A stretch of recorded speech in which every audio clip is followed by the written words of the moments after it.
Okay, let's try this again. Welcome to the Jamal Thomas Morning Show. I have no idea what the hell was going on with StreamYard. It just started bugging out. And in the process of bugging out, it just wouldn't show an image. It just kept spinning. Give me one moment. I need to resend. I hate doing this. I need to resend the invite links to the various people who was going to join me today. We have a full show. So I need to send this to Kit first. And as he joins, I will send it to everyone else to try to keep some level of continuity. This was entirely StreamYard. And then they had the nerve to ask at the very end of it, how was your stream? Yeah, the 4-minute stream that didn't work. Thanks for that. Your stream sucked, I think is what I effectively told them. Either way, welcome to the Jamal Thomas Morning Show. We have a full show for you today, a full packed to the gills show for you today. This is the new link. There is pretty explosive news that's out, actually, which is why I wish I would have been able to do my monologue. But what it effectively boils down to is mirrors. And make sure you guys can hear me all right. Excellent. Kit is here. Kit, man, I have no idea what the hell happened. StreamYard just like bugging out. But thank you for joining me, man. How you doing this morning? You doing okay? Yeah, no, I mean, well, as well as one can be given present events. But yes, no, I'm good. Thank you, Jamal. How are you doing, my friend? I am doing fine. A bit weirded out by that nonsense with StreamYard. If I screw up, I'm okay with that, weirdly enough. If it's technology, it bugs the hell out of me. It annoys me. I feel like they probably were doing an update at the exact same time that I was software engineer. I did a interview via Zoom about MI6 meddling in West Asia the other day, and the stream kept cutting out every 2 minutes. I'm sure that wasn't a coincidence, you know. But there we are. Don't tell me that. Don't tell me that. It makes me paranoid enough, right? But let me give you a proper intro. Klarenberg, he is an investigative journalist documenting state crimes against democracy. You can find him on the Grayzone UK. You can also find him on Global Delinquents. His new work tends to be on Global Delinquents, so definitely check him out on that. He is a fantastic journalist. I check his work out all the time. And when he comes out with new work, I like to bring him on to have a conversation about the new work that he comes out with. And he recently came out with a piece, How Russia Quietly Revolutionized Warfare. And I'm fascinated by this piece because Russia is one of those topics that I cover extensively. And you're absolutely right.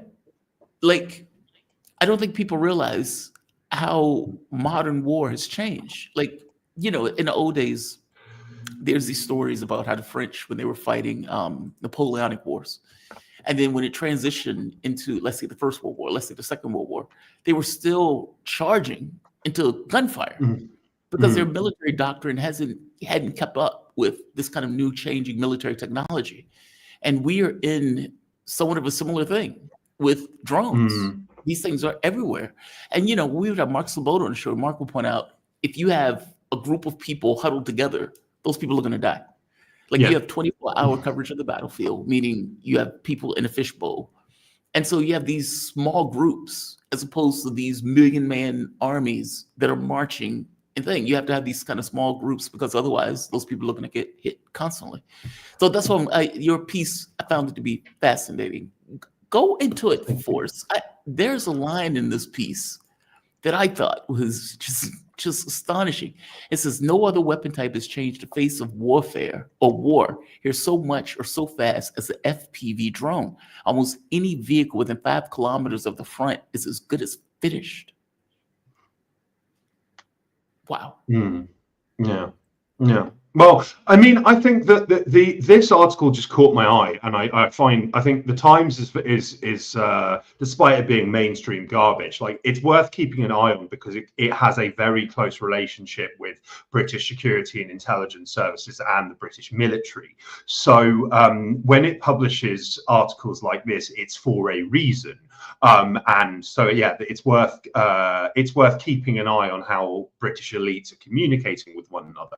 Now, I mean, I was just absolutely stunned by what an utterly bleak picture of the front line it detailed for Ukraine. And I mean, we are very, very, very far removed from this time 3 years ago when we were being relentlessly bombarded with pro-Ukraine propaganda and being told that they can win this and they're going to beat Russia and that this is going to be the end of Putin as long as we just keep sending them weapons and money.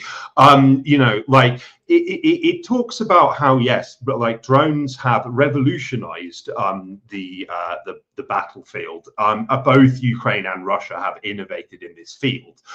Even from a surveillance perspective, you know, a drone which costs virtually nothing versus, you know, tanks that can run to many millions in production costs in the West.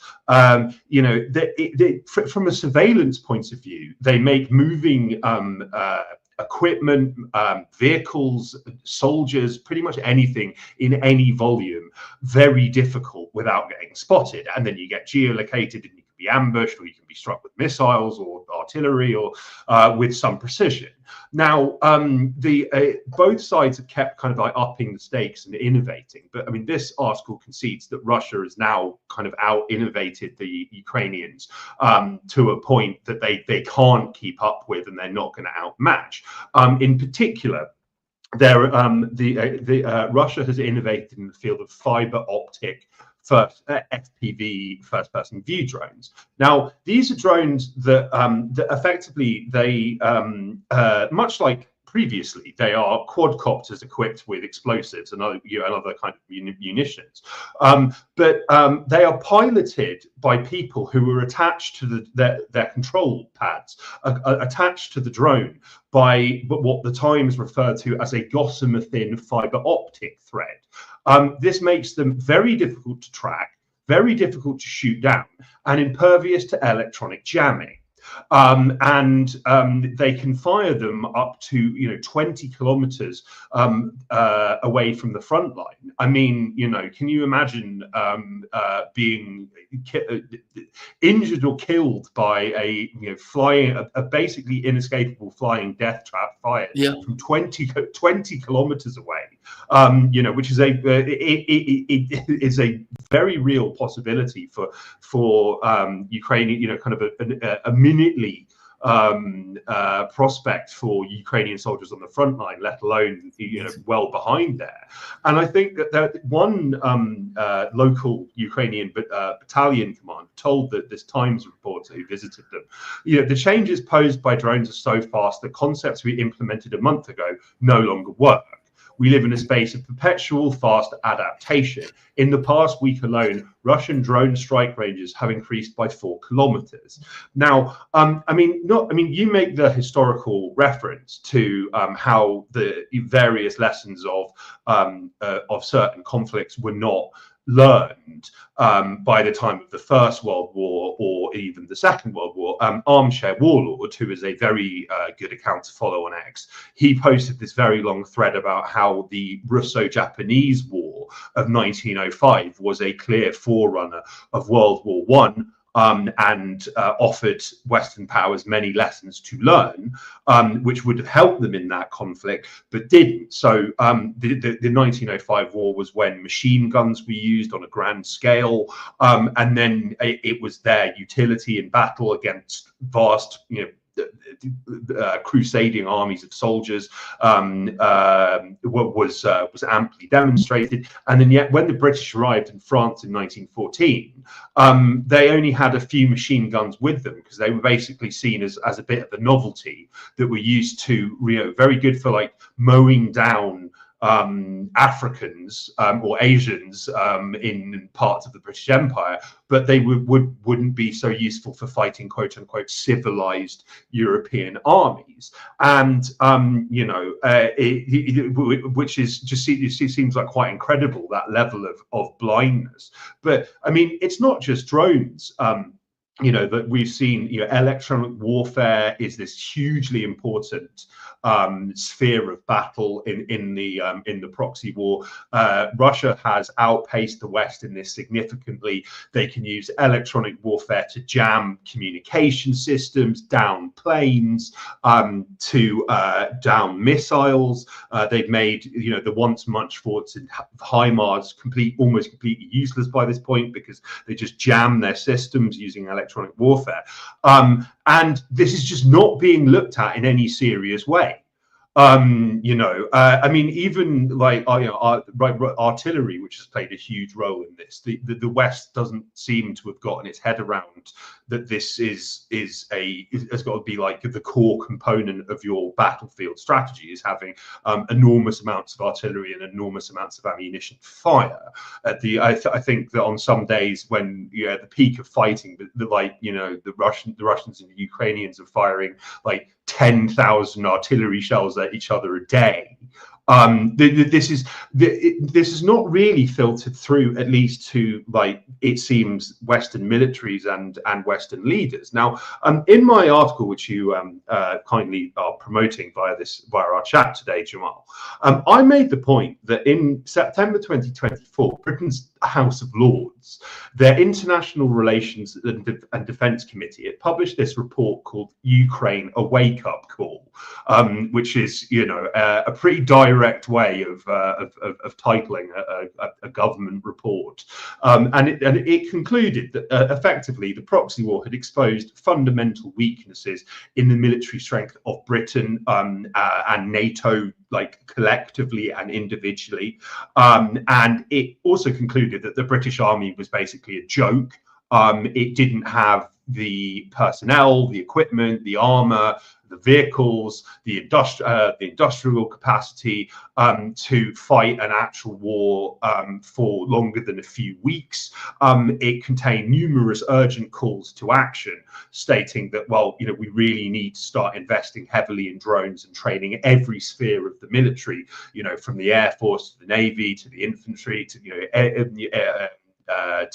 to the cyber warriors, about the danger of drones, and we need to adapt to this new reality and this unparalleled operating environment, I believe the phrase they use is. And this was completely ignored. Like the mainstream media didn't cover it at all. I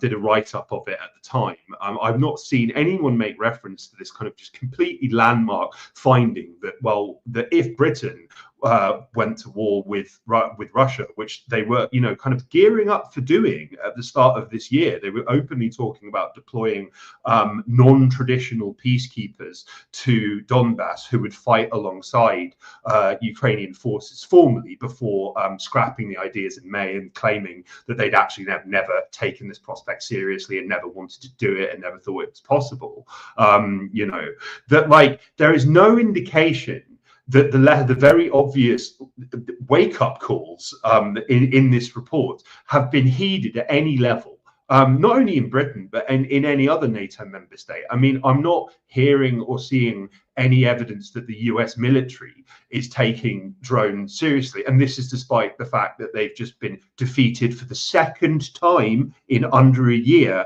in the Red Sea by Ansarallah, primarily using drones. Like, I mean, it's astonishing, actually, and it's really quite frightening. Yeah, it's. I remember when this first started, and Russia was behind in drone production initially, and there was all the talk about them getting drones from Iran, which eventually ended up being true, and the devastating effect that they were having on the battlefield, as you point out, not just taking munitions, but a bird's eye view of the sky constantly. Like this idea that anytime you have a group of people together, that those people could be hit is new. That's not, like that's not normal in regards to what we consider to be warfare. Like we're used to these kind of, what did they call, combined arms warfare, as they were calling it. And if you remember, the US was publishing articles effectively blaming Ukraine, saying, well, they're not using our combined arms warfare tactics, which is the reason why they're losing, why the offensive failed. And as Ukraine will point out, that shit doesn't work here. It just doesn't fly. Yeah. You guys have no experience in a modern war. This is the thing. This is another thing as well that I think that you hit the nail on the head as ever, Jamal. Like, I mean, I think that one of the things that's really striking is that we have seen numerous mainstream reports and even I think like government officials across NATO, particularly in the US and Britain, blame the Ukrainians for using quote unquote outdated Soviet strategy and all this other rubbish, and saying that they need to adopt maneuver warfare and blah blah blah. And then yet on the other hand, you have Ukrainians themselves saying all of the Western training we've received has been completely useless. Like, it hasn't prepared us for what we've walked into. Now, I might add as well that I think that this feeds into a wider story, which I think it's one that you and I have discussed before, Jamal, and it's something that I've written about extensively, which is that the British have played a leading role, and this has now been admitted. I've been saying this since the start of the proxy war, that the British were leading the Ukrainians on this, and I was widely mocked and ridiculed, and now it's admitted that this is true by the mainstream media, that Britain was behind plotting the 2023 counteroffensive, which was a complete and utter disaster. They encouraged the Ukrainians to go when the Ukrainians said they weren't ready. They said, oh well, the Russians are weak, just go ahead and do it. And at that point they had the Ukrainian military that was deployed to the counteroffensive was bigger than Britain's own entire military, in terms of vehicles and people and equipment. And that ended up being a total disaster where countless Ukrainians were crippled for life, wounded, killed, to regain 0.25% of the territory that they'd lost to Russia in the initial waves of the proxy war. Like the Kursk incursion was a British plan and overseen by the British, encouraged by the British, and conducted using British equipment.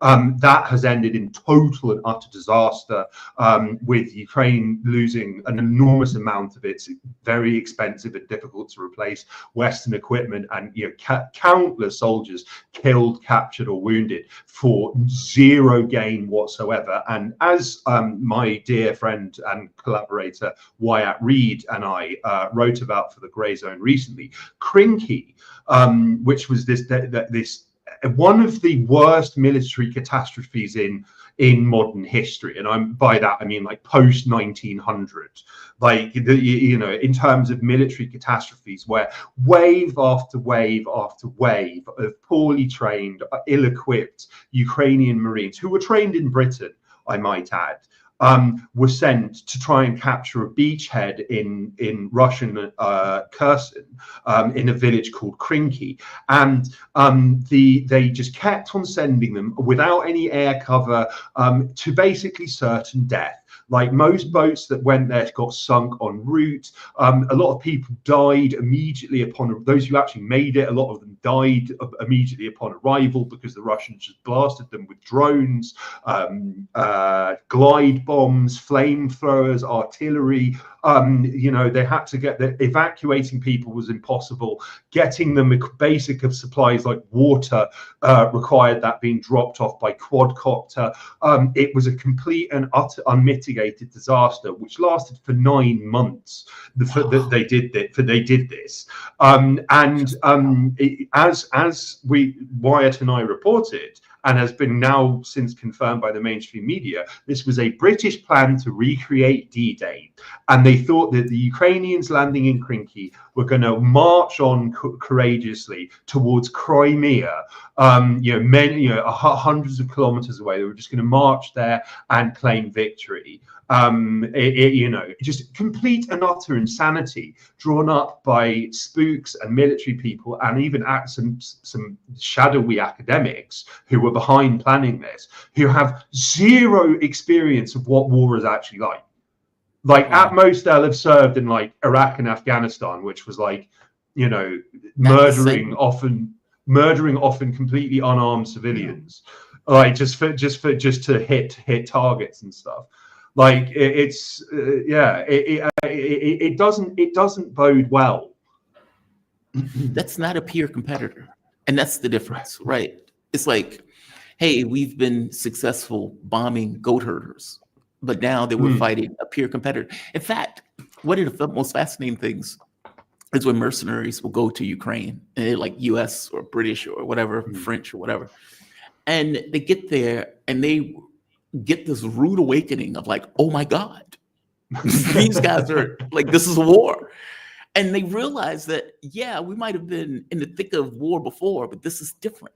And it's like, no, duh, you're fighting a peer competitor. Like, regardless of whatever propaganda your government gave you about, like the Nazi Germany, is like, oh, we'll knock over the Soviet Union and they'll just fall apart. That is not reality. Reality doesn't care about your expectations or, for that matter, your belief set. And so those guys go over there and they were like, hey, people are dying left and right. We don't have the air cover that we had before. We don't have all of this, equipment in the way that we did before. And we're fighting somebody who can actually fight back, which is a different animal. I mean, it's just outrageous that they were going with these expectations. Also, this notion of we're going to recreate D-Day it's like, dude, this is not 1940. Right? Like, why are you believing that this is going to be some A, Ukrainian army, B, all of the allies with all of the boats, tanks, aircraft, all of this other stuff, that you are going to somehow do this to the Russians? Like, this is stuff that's outrageous. And but I think what it speaks to is the fact that, like, there's a lot of people within the Western military power structure, I think, particularly in Britain, right, who they are in love with these like Hollywood fantasy versions of what World War II was about and was like. And they don't understand that they themselves create this propaganda, like, about, it's like they're victims of their own hype and delusion. Yeah. It's really, and it beggars belief, but like, I mean, you mentioned the Napoleonic Wars. That one of the academics involved in Project Alchemy, which is this, as I've reported, that they were behind Crinky. It's like this British Ministry of Defence secret military intelligence cell who come up with all of these crazy ideas. I've got more coming on them soon. And they had this plot to create an army of female honey trap spies that they could get enrolled in the Russian Navy. And just mad. Someone's been watching too much James Bond. But yeah, that, like, one of the academics they had work. Like one of the academics that they had working on this was an expert historian on the Napoleonic Wars, and it's like, how did the Napoleonic Wars end? Oh yes, with Russian troops in Paris. Yes, like what? Fleeing for his life, leaving his army behind as he flees Russia on a horse to get back to France. I mean, it's outrageous. Give me your take on this. I've said before, I was talking about Alexander McCurry. And by the way, love Alexander McCurry. Love him to death. I think the man is brilliant, right? But I do think he's getting one very specific thing wrong, where in one of his videos, and I don't even know if he still believes this, he pointed out that he thought that the Brits and the French were getting bad intelligence. And my thing is, like, I don't think they're getting bad intelligence. I just don't think they care. Like, it's kind of like what the U.S. was saying about Ukrainians. It's like, well, hey, we put in the money, they put in the lives. This is a good bargain. Like, we don't have to risk our lives for it, so what do we care? And you're not beholden to your own population, where your population is angry and rioting on the streets because you're getting all of these people killed. These are Ukrainians, from your point of view. This is not us, meaning you have delegated responsibility to the lives of your troops to somebody else that has no association with those lives. It's almost like you press a button and something happens somewhere else. They're completely untethered and unattached in a way that is not really true for your modern militaries or for your domestic militaries. If you send British troops somewhere and 20,000 get killed, I guarantee you they will be held to pay back in Britain. Same thing is true in America, right? Like, if you got X number of troops killed over just fool's errands, they will be held to pay in America with people rioting in the streets. Okay, well, nobody cares about the Ukrainian stuff in America. I mean, I don't even know if they're even aware of the number that got killed. I don't even know if they're aware that it was the Brits that got those people killed. From their point of view and from our point of view, they're just Ukrainians. So it's like, yeah, we're aware of the military intelligence, but we need them to keep fighting until we can build up our own stockpiles and our own military, and we can get ourselves up to stuff in order to fight. Give me your take on that. I mean, do you think it's Brits just are that incompetent where they don't know that they don't have their own intelligence? That's why I didn't believe, because I was like, okay, well, obviously they have their own intelligence. Obviously the French have their own intelligence.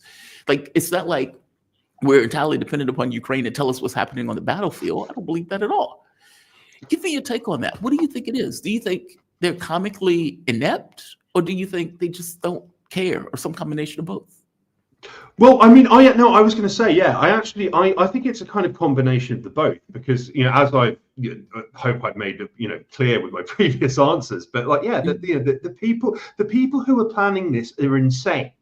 Like, they have completely, like, the attack on Kerch Bridge, which occurred, I believe that was like September, October 2022. I exposed at the time how it was based on leaks, how it was planned by the British. And Russia responded by starting its wave of attacks on Ukrainian infrastructure, which, you know, haven't stopped and have completely crippled the country in response to that. You know, what actually went down on Kerch Bridge was comparatively mild compared to what these people wanted to do. They wanted to commandeer a Russian ship or somehow get a ship laden with fertilizer to detonate under the bridge and take the whole thing down. Like that, you know, they had all of these completely crazy ideas. So I think, but I think that what plays into that, of course, that willingness to indulge all of these crazy ideas is just a complete contempt for Ukrainian life. Yeah. Like, you know, I mean, it's as you know, George Soros, and I keep it almost sounds like it can't possibly be true. But in I believe it was 1993, George Soros wrote an essay which you can find on his own website, where he talks about the benefits of Eastern NATO expansion, so expansion into the former Warsaw Pact and the former Soviet Union and the former Yugoslavia as well. And he states that, like, the inclusion of these countries will reduce the risk of body bags returning to Western capitals, which is the key inhibitor of Western states to act militarily. Okay, so, like, you know, to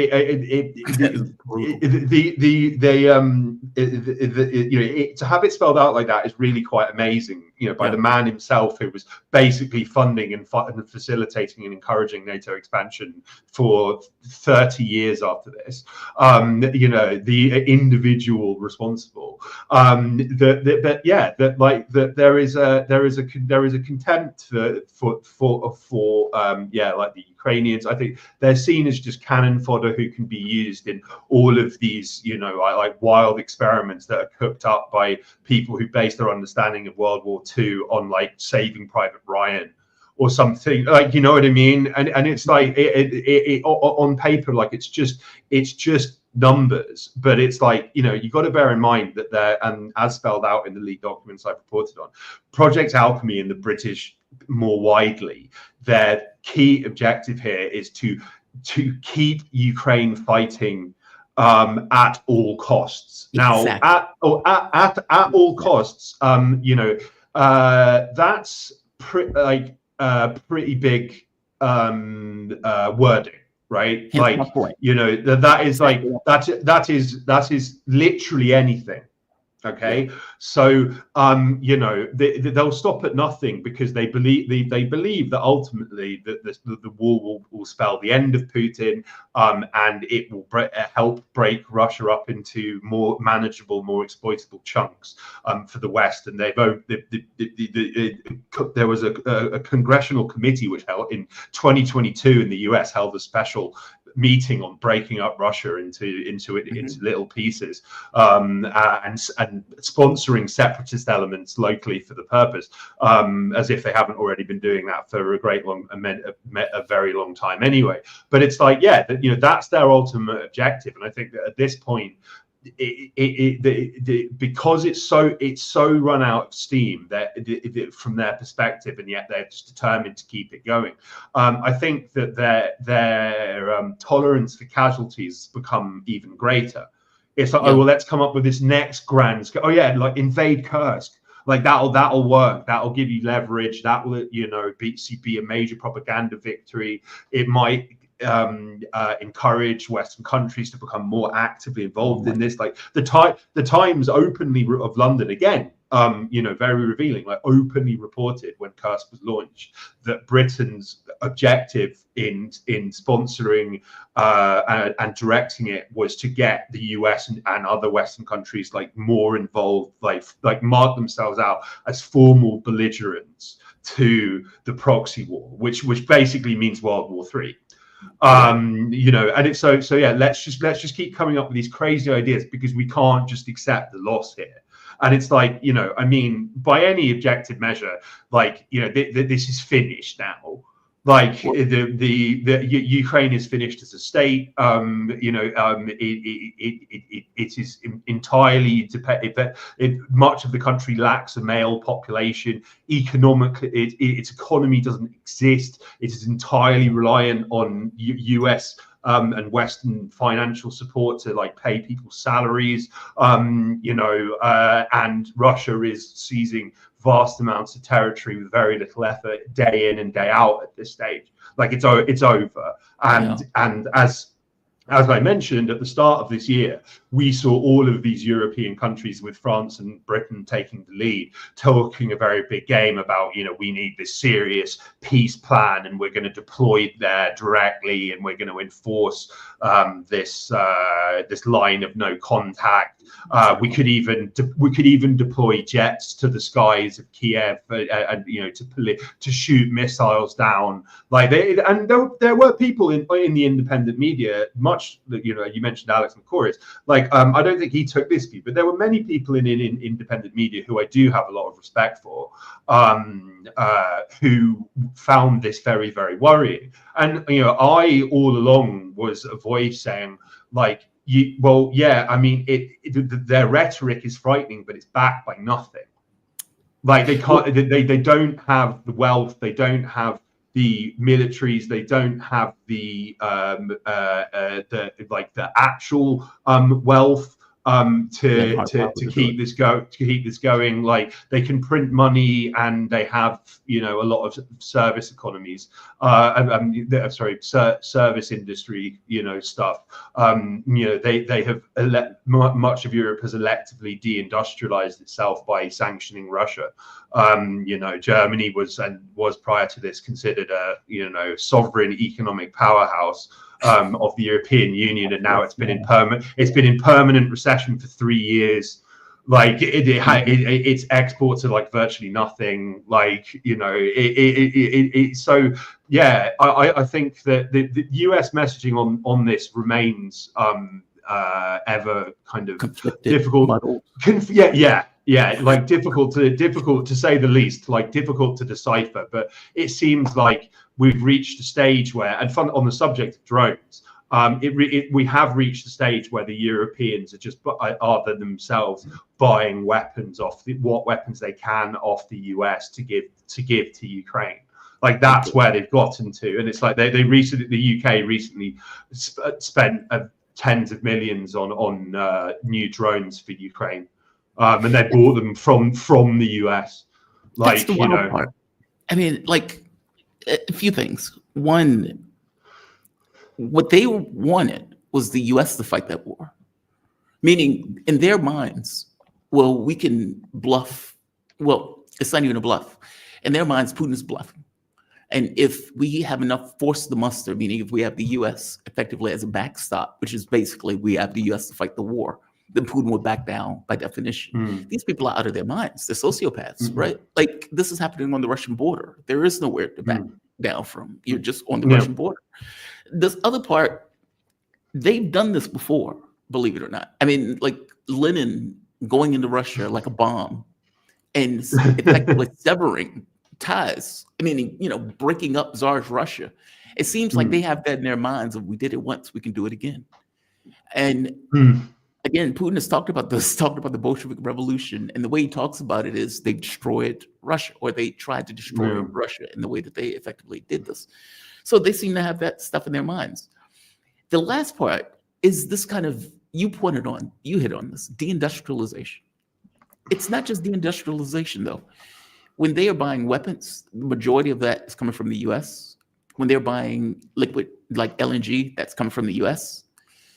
So they have all of this money that is fleeing out of Europe, not to mention the companies that are being deindustrialized in Europe because they can't afford the energy. So Europe is effectively killing itself in order to pursue this war aim. And I've asked people this before, like, what the hell is the end goal to this? Like, if their ultimate objective is, well, we can destroy ourselves now, but we're going to get our hands on Russian resources when it falls apart. Okay, that seems like a fool's errand. Not only did that not work, it doesn't seem like it's going to work going forward. And honestly, man, Putin is a moderate. I know in the West, they like to talk about him like he's this, strongman ogre. But if you listen to what Medvedev has been saying, oh God, like he's been tweeting, has been terrifying if you're Ukrainian. Basically, like saying Ukraine is going to have this tiny sliver left over if they keep going, or the next stop is unconditional surrender. There is no in between. Either you make peace now, unconditional surrender, this is your last chance. Like, he has been terrifying. It's a strong, like, it's a hard ass in this. And he was regarded as he himself was regarded as a moderate, and like had burgers with Obama and like all this other, was pro Western. Yeah. And is now just like, well, if you want to mess with Russia, like, we're going to destroy you. Like, he's like openly called for he's called for the sinking of Britain. Like he says that Britain should just be sunk, like, by Sarmat missiles. Like, he is an endless source of entertainment. But like, I mean, the idea that a lot of people in Russia don't agree with him. I mean, it's like, he's not just some like kind of obscure lunatic. Like, I mean, I think there is a strain of Russian nationalist thinking, which is like, like the West messed us around, disrespected us, provoked us, and now it's time for them to reap the whirlwind. Like, I think that's a very common. I think he's, as I've said it before, I think he is Putin's whisperer. Like, Putin is diplomat. He's being, political when he talks and everything else. But I think Medvedev is the honesty of it all. Like, I know that sounds hard for people, but I think the reality of it is, when he's saying that stuff, he's saying it from a pissed off point of view. It's like, dude, you've killed hundreds of thousands of us, maybe 100,000 Russians. And you provoked this conflict. You've demonized us in your countries. You've lied continuously about it. Yeah, it's time to kick ass. It's time for payback. And not only payback in the it's just like, you've touched the stove is hot. I think it's that. So he's fascinating to me. One last thing before I let you go. What time is it?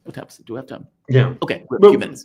Yeah. The article that came out, not an article, you wrote a post talking about, I think it was the European Union had blacklisted 2 of its journalists.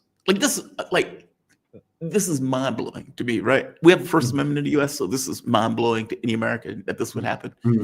But the European Union, without any court case, just bureaucracy in general. Right here. The European Union has banned 3 journalists, 2 Germans, Lena Lip and Thomas Roper, and Turkish national living in Germany, Hussein Dogru, I believe that is, or Dogru. It says from entering the European Union and frozen their bank accounts, basically debanked them.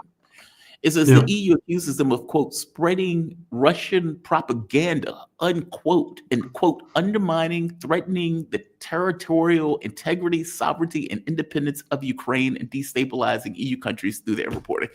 That is fucking outrageous. Like the notion that you can, what we're saying now could be considered Russian propaganda by Europe. It doesn't matter whether it's true. Russian propaganda in the US has just become anything that you disagree with.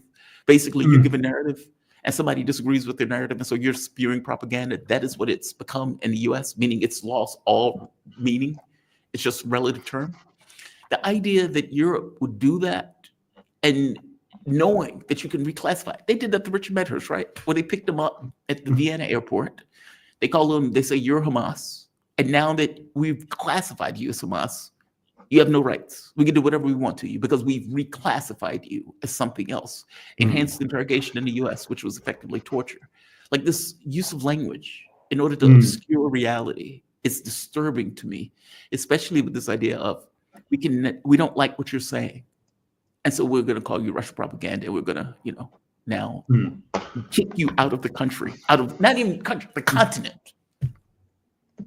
Yeah. Well, it's like, I mean, I think that's one of the this is a very powerful post by Thomas Farsi, who is an excellent independent journalist, like really has his head screwed on right on most things and is always worth listening to. I would urge your viewers and listeners to check him out.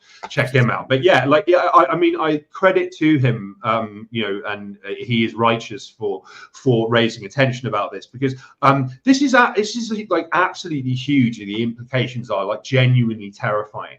But it's not like I'm not really seeing the independent media like really speaking up for these people at all. I mean, when I myself was detained as a terrorist upon my return to and a threat to national security upon my return to London in May 2023, I received a lot of public sympathy as a result of that. But there were several people within the independent media who remained silent when somewhat unexpectedly from my perspective. But there is a total blackout on this, and what it amounts to is the revocation of like basic rights and freedoms from 3 people, including 2 EU citizens, like effectively blocked off an entire continent, and it's made it illegal for them to be inside, enter.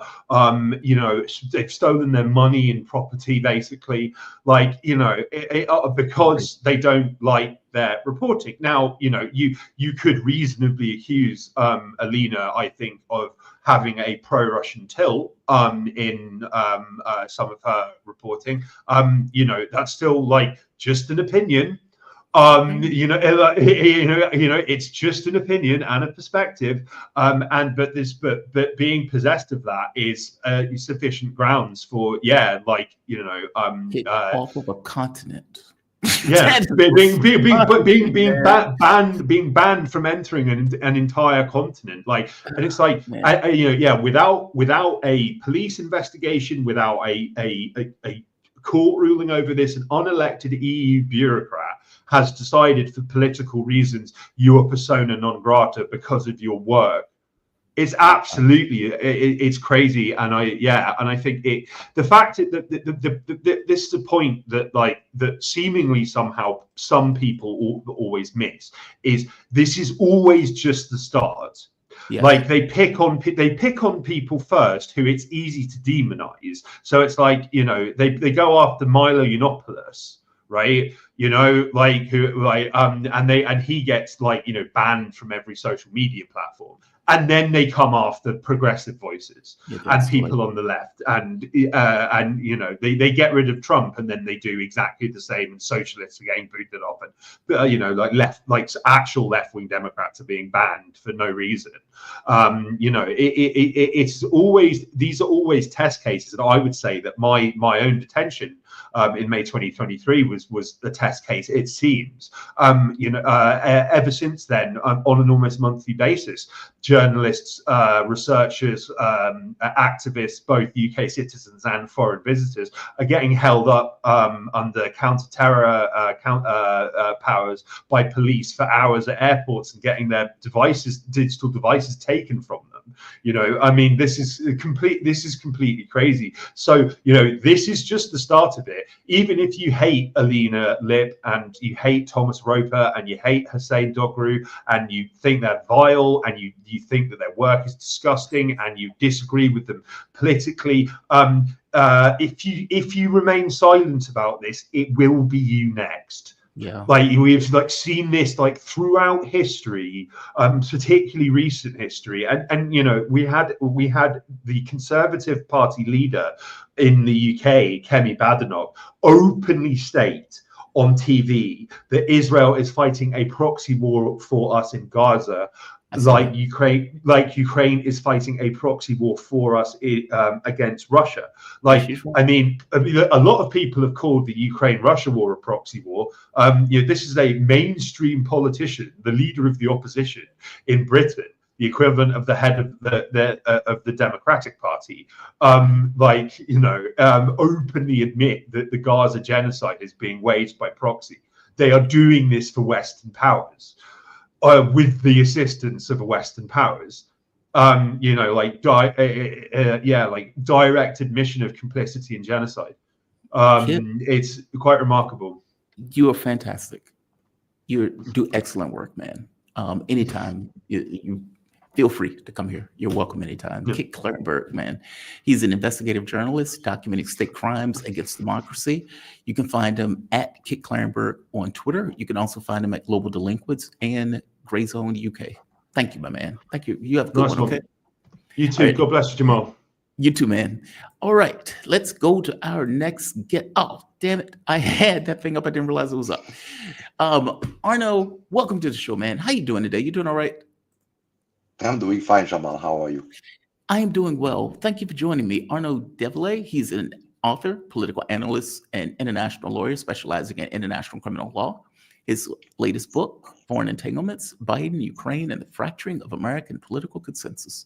Thank you for joining me on short notice. I saw something that piqued my interest, and I definitely want to get your take on it because it spells what I consider to be disaster. So I don't know if people remember this. I think this was last year, actually, when August. Joe Biden was talking about hitting, when Joe Biden was effectively talking about allowing Ukraine to do long-range strikes. Putin comes out and says, this right here. Where is it? There we go. He says this. And it got a huge amount of publicity. And not just publicity, it on some level was expected to have stayed Joe Biden's hand for a while, for several months after. But this is the commentary that he made. Если это решение будет принято, это будет означать не что иное, как прямое участие стран НАТО, Соединенных Штатов, европейских стран в войне на Украине. Это их прямое участие. И это уже, конечно, существенным образом. Now, I'm going to summarize this because obviously it's not in English for the audience. But what he's effectively saying here is, look, if you guys are going to allow long-range strikes into Russia, you can only do this if the US or if European countries allow it, meaning Ukraine can't do it without European hands on it, which means it's a direct intrusion into the war by Ukraine. By Western countries, whether it's Germany, France, UK, or for that matter, America. At that point, Joe Biden freaked out. He backed away. Starmer was still trying to get Joe Biden to effectively use long-range strikes. Joe Biden wouldn't do it, and he waited several months before Joe Biden effectively allowed it. All right, fast forward to Merz of Germany, who just got the job of all things, coming out and saying what seems to be something that they have already decided upon, even though Donald Trump said he's considering and thinking about it.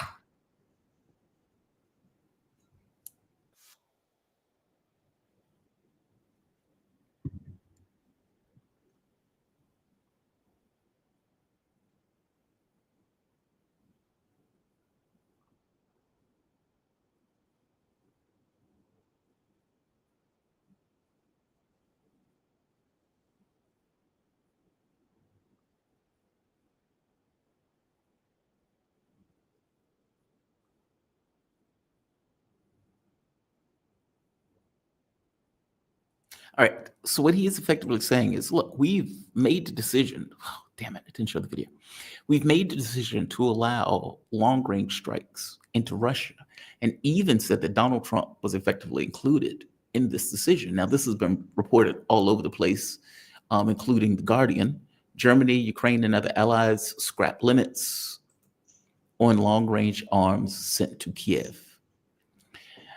Considering that Putin has said this is somewhat of a red line and that this is effectively NATO entering the war because they can't fire these missiles and weapons without NATO hands being on these weapons, what is the talk in Russia right now? Well, the talk in Russia is basically a repeat of what was said in August of last year. Act of war. I guess, yes. So I guess we, taking into account the jet lag in terms of political life in DC, we may have to wait a few more hours and wait for an answer. So it might either be a rebuttal or silence or somewhat of a tacit endorsement of what Merz said. We'll find out. We'll know soon enough. But right now, that does not compute with that 2.5 hour phone conversation that Putin and Trump had, which seemed to somehow get Trump to get a better understanding of the situation and simultaneously throw Europeans into a fit. So right now, this is only the first shoe to drop. It's par for the course that Merz would say that, because they have to react. They somehow are losing control over the whole thing.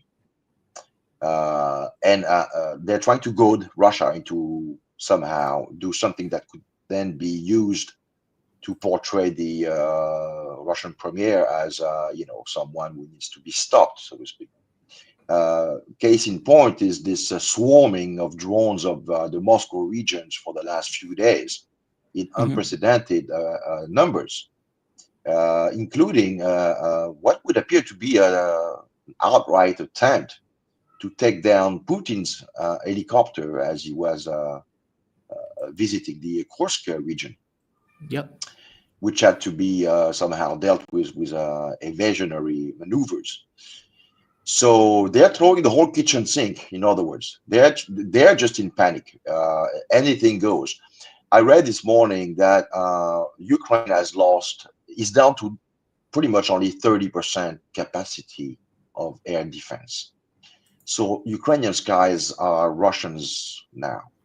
Yes. And the Russians have been literally taking out weapons depot, command and control centers. I mean, all those things are not reported, but if you go to specific channels, it's unbelievable right now. It's So what's left to do if you're one of those European, what was the name of that Jim Jarmusch movie, Night Train? The Night Train compadres. Yeah. You're gonna be looking for some kind of outlandish escalation, equality jump in rhetoric. And so so there goes the Taurus. Taurus, had been up to yesterday the step too far. It was deemed and considered as the step too far in the categories of long-range missiles, in as far as being the only one, more so than the HIMAR and the Scouts and the Storm Shadows, capable of if it's actually being dropped at a certain distance, actually reach Moscow. What's actually worrying to me is that one could think, so there's two possibilities. If one recalls the intercepted recordings of German high command types exchanging on the opportunity of bombing the Kerch Bridge, this would require probably about a dozen of those missiles to do so. There's been a lot of reconnaissance flight by those Poseidon planes, in the area yesterday and the day before yesterday. Yes. We used to see those in Syria off the Mediterranean coast when they were about to strike, targets in Syria. So that's not a good sign. I would add to this that not unlike what we saw when the Iranians implemented True Promise 1 and 2, you send a first wave, you basically swarm the air defense system so as to incapacitate it to such a degree that when you decide to launch the more advanced second wave of projectiles, you're going to register a lot of hits. And to the extent this has happened over Moscow region, that could also be a source of great concerns. But obviously right now we're dealing with people that are completely unhinged in the West, and we are trying to force a situation, create a situation out of thin air. It's very neocon-like, let's be honest here. You manufacture reality. This harkens back to a New York Times article that was published back in December 2004, when Aaron Susskind, the New York Times reporter, was quoting someone from the Bush Jr. administration, saying essentially, we are forging reality. We are an empire now. Yeah. And just when you guys are left trying to analyze and understand what it is we're doing, we've already moved on to the next sequence. See, there's a rub, Arnaud. Reality asserts itself. Like, meaning you can do that for a period of time, but reality it asserts itself. It's not, you can come up with hard limits or come into contact with very hard limits. And fact of the matter is, this notion of trying to goad Moscow into a larger attack, be careful what you wish for. You may get it. I mean, just like the Ukraine war, right? I mean, this is them goading Russia into this notion of we're provoking a conflict, something that we have been generating going all the way back to the 90s with the fall of the Soviet Union. Okay, you got what you wanted. You found out the stove was hot. And I agree with you that it's neoconish, but I think there's something else going on. I think in their minds, they can't reconcile this idea that they lost. Like, they just can't accept it. And so they get more and more desperate in the way that they're behaving. And so, yeah, now all of a sudden, okay, now we're willing to do these long range strikes into Moscow. Okay, you are belligerents directly. Moscow gave you a pass for the longest time in regards to your capitals and attacking internally to your countries. But you are now belligerents into this conflict, and you are fair game to hit like any other, just like Ukraine is being hit. I mean, I don't know how far Putin will go with this, but from my point of view, they were belligerents a long time ago. Well, to be sure, I mean, he's shown a lot of restraint up to now, yes. Almost to a fault in a way, because a lot of people are, somewhat miffed as to, the restraint that Putin exhibits. But it may come to a point where he won't have any choice internally politically, to retaliate in kind, and that's where we are getting into uncharted territory, because, as you alluded to, the Russian doctrine right now is that if there is the use of long-range weapon like this on large urban centers, through the use of weapon which can only be put into action owing to US and NATO intelligence collecting of data and satellite integration, then Russia is perfectly justified under its own doctrine to basically retaliate in kind, and that means London, Paris, Berlin are fair game. Not just justified, forced. They're forced. It's a nose under the camel's tent. Like, imagine for the moment if they put in NATO troops in Ukraine and Russia doesn't do anything. Okay, well, you've just shown that you can add troops without a Russian response. Okay, well, what if the same thing's true for them hitting Russian cities with long-range missiles? Okay, you've just shown that you can hit long-range cities without a response. I mean, it forces a response. Correct me if I'm wrong on this, though. No, you're right. It's almost tantamount to those kind of torture techniques. you're trying to basically you're probing the pain level. How much pain can you take? And you're somehow upping the ante, hoping that there will be a breaking point that you can then justify by saying, aha, see, I told you all along this person is not, who you think he is, or what have you. And this is also a communication informational war. Don't forget about it. It's all about perception.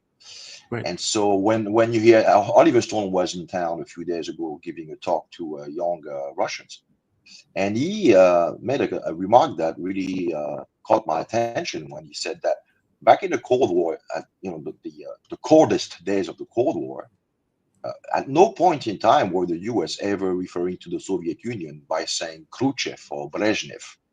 Whereas today, the Russian Federation it's Putin.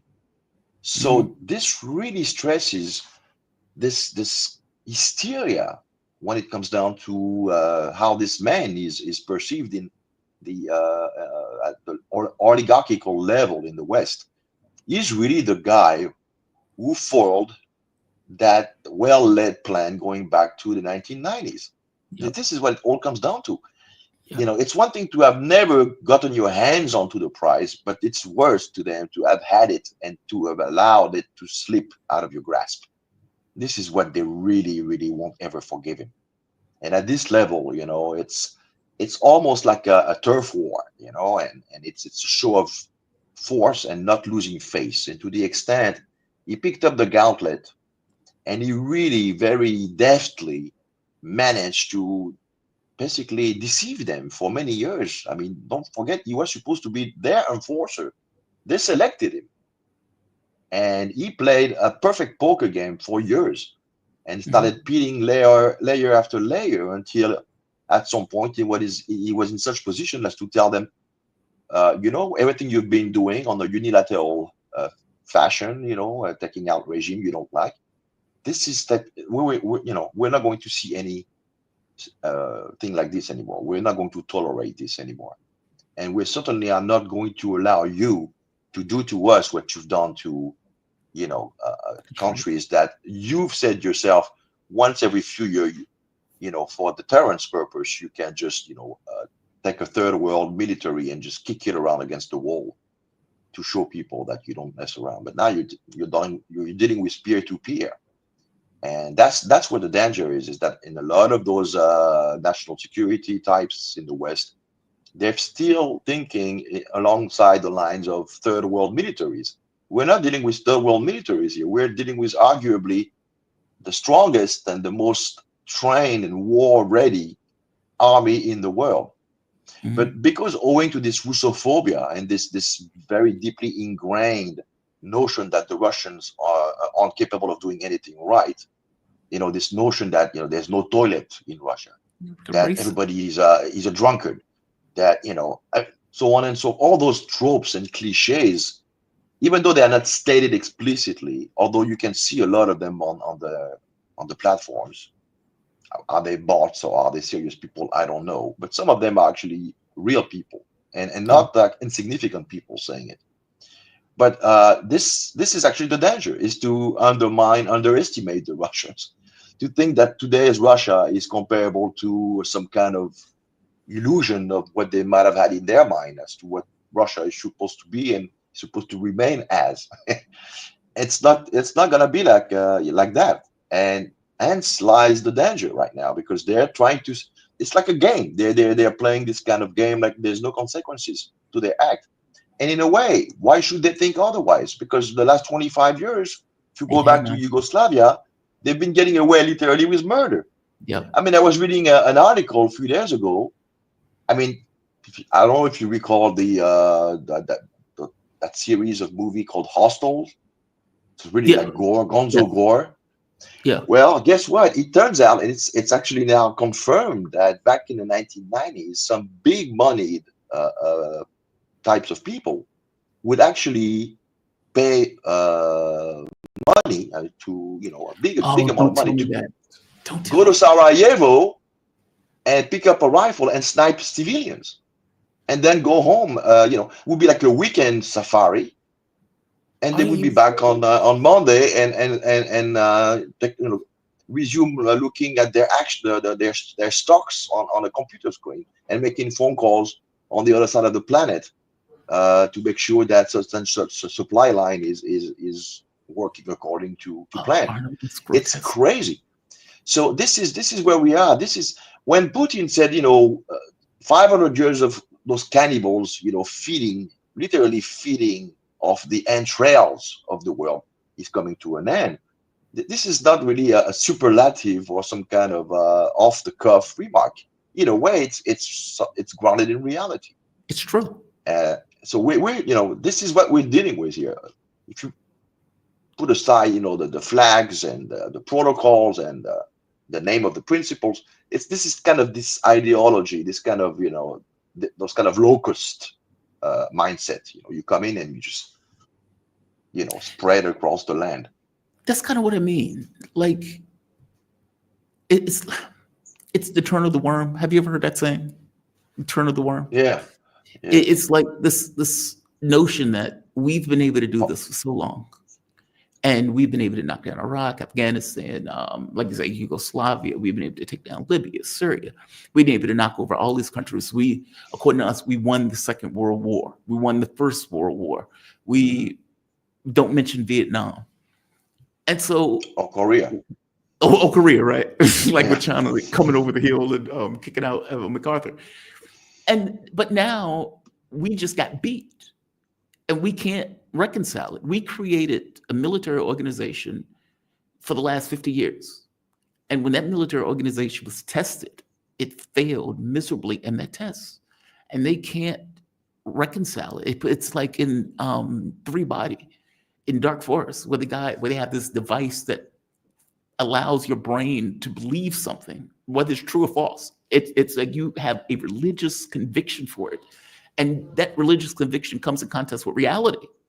And they just can't reconcile it. That's what it seems like to me. Arnaud, I know you have to go, so I'm not going to keep you beyond the thing. Thank you for this. I really do appreciate it. And just for the audience, because I don't know if I gave you an intro like I was supposed to, Arnaud Develay, he's an author, political analyst, and international lawyer specializing in international criminal law. His book is called Foreign Entanglements, Biden, Ukraine, and the Fracturing of American Political Consensus. Good friend of the show. Thank you for this, man. I really appreciate it. My pleasure, Jamal. You be safe. Have a good one. All right. That is disturbing analysis by Arnaud. I think he's right. I don't think they're taking this. I think they haven't seen a modern war in Europe for so long that they've forgotten the reality of what it looks like. That's what I think. And I think Ukrainians being killed is not sufficient in order for it to be clear on a ground level. I also think very strongly that Europe is not necessarily recognizing this, but in the same way that Europeans are feeding and the US are feeding Ukraine to the Russian army, the US will do the exact same thing to Europe and feed Europe to the Russian military also. So be careful what you wish for in all of this. You may end up getting it. You may get it. And again, as I pointed out before, if you do this, you're fair game. People like myself would have called you fair game from the very beginning. Because from my point of view, this is chess logic, right? You attack the thing that's defending the thing that you actually want to attack. And if you are either producing weapons for, if you're defending, if you are firing missiles and killing my people in a war that you provoked, your capital's a fair game. Maybe if that was the thought early on, maybe they would realize that the seriousness that this war deserved. Up to this point, every action that has been taken that has been pragmatic to avoid a nuclear conflict, the line that Putin has walked to try to prevent an overreaction by NATO because he realized he's not dealing with rational actors. And so he himself has to be even more rational to deal with sociopaths. That all of it has been taken as weakness, meaning any notion of pragmatism has just been taken as weakness, or he's not being serious, or he'll flinch. As opposed to, okay, this guy's trying to be pragmatic and preventing the world from falling into fire. They don't seem to get it. Just like the guy on the street that keeps pushing you because he wants to fight. There is this thing sometimes with parents where they would, or teachers in classrooms that used to annoy the hell out of me, and it still does. That if two kids get into a fight, they don't go to the person who started it. They go to both, as if a person who is itching for a fight, that the other person can prevent a fight from the person that's itching for a fight. There's no way out of that box, right? You can't back away in many respects. You can't get out of it in many respects. Even if you're being a rational actor, even if you're trying to be pragmatic, none of that stuff necessarily gets you out of that conflict, which is why I hate this idea of I'm going to blame both people when one person may be the one that's responsible for it. Yeah, you may have a situation where both people are being irrational, but that's not always the case. It's just outrageous. Daniel, welcome to the show, man. I'm sorry. Thank you. Good to be here. I'm annoyed by certain events that are taking place around the globe because I think it's going to get us killed. Yeah, it's going to get us killed in real terms, and they don't seem to get the gravity of it. It's like gravity seems to just like it's pure like ideology. We could just keep going. We could just keep pushing, missing the fact that if Russia says if one missile hits Moscow, I am blowing up London with an Oreshnik. Then what do? Do they say, well, Putin's bluffing? Which they will, by the way. They'll say Putin's bluffing. He's not going to hit Paris with an Oreshnik. He's not going to hit. And by the way, Putin wouldn't do it anyway, I don't think. I don't think so. Look, he's been very restrained so far. I mean, to his detriment. Yeah. To his detriment. Yeah. I mean, if you think about it, in the very beginning when Putin was trying to beg them, hey, we need a new security architecture of Europe, they was like, you don't get to tell us what you want, meaning you don't get security guarantees. Now, all of this was just racist.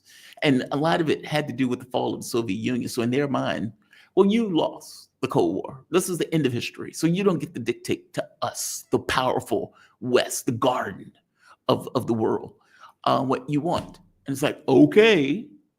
And then you make deals. And because they have this mindset of, we have rules-based order. We're untethered to reality and the things that regular people have to do and regular countries have to do. Okay, so we don't have to follow these agreements that we made. Like, meaning over and over and over again. Hell, we can overthrow Ukraine and call it a revolution of dignity. Like, it's so untethered to any notion of reality. All of this stuff is just ideology. And the moment that Russia says, okay, this is over with, they can't accept it. They can't handle it, especially when they lose. It's just, they're going to get us killed. The anti-Russian and anti-Slavic sentiment in Europe is so strong. Going back a long time, certainly you can go back to Napoleon, and people don't remember that after the Russian Revolution, 18 capitalist armies invaded. Including the U.S., by the way. Including the U.S., Japan. I mean, Western European countries. And then even at the beginnings, as you say, well, Stalin went to the Allies and, wanted a pact against Hitler. They refused. Yep. He then signed the, peace pact with Germany, which, of course, was controversial, but he did it to buy time. And then when he was invaded, the Soviet Union was invaded in 1941. The West waited a long time to open up the Western Front, which he begged for. I mean, people forget the Soviet Union was invaded in 1941. D-Day in the invasion of Normandy didn't happen until 1944. Yep. We left the Soviet Union out to dry. That was always the point, to allow the Soviets and Germans to destroy each other, basically. And of course, the Soviets lost 27 million people. And the Russians don't forget this. They know this happened. It's like it was yesterday. That's why, for them, they have these huge commemorations around Victory Day, May 9th. Mhm. You don't see those in Western Europe or the United States. I mean, we don't have the big march or a holiday for the winning of World War II. We should.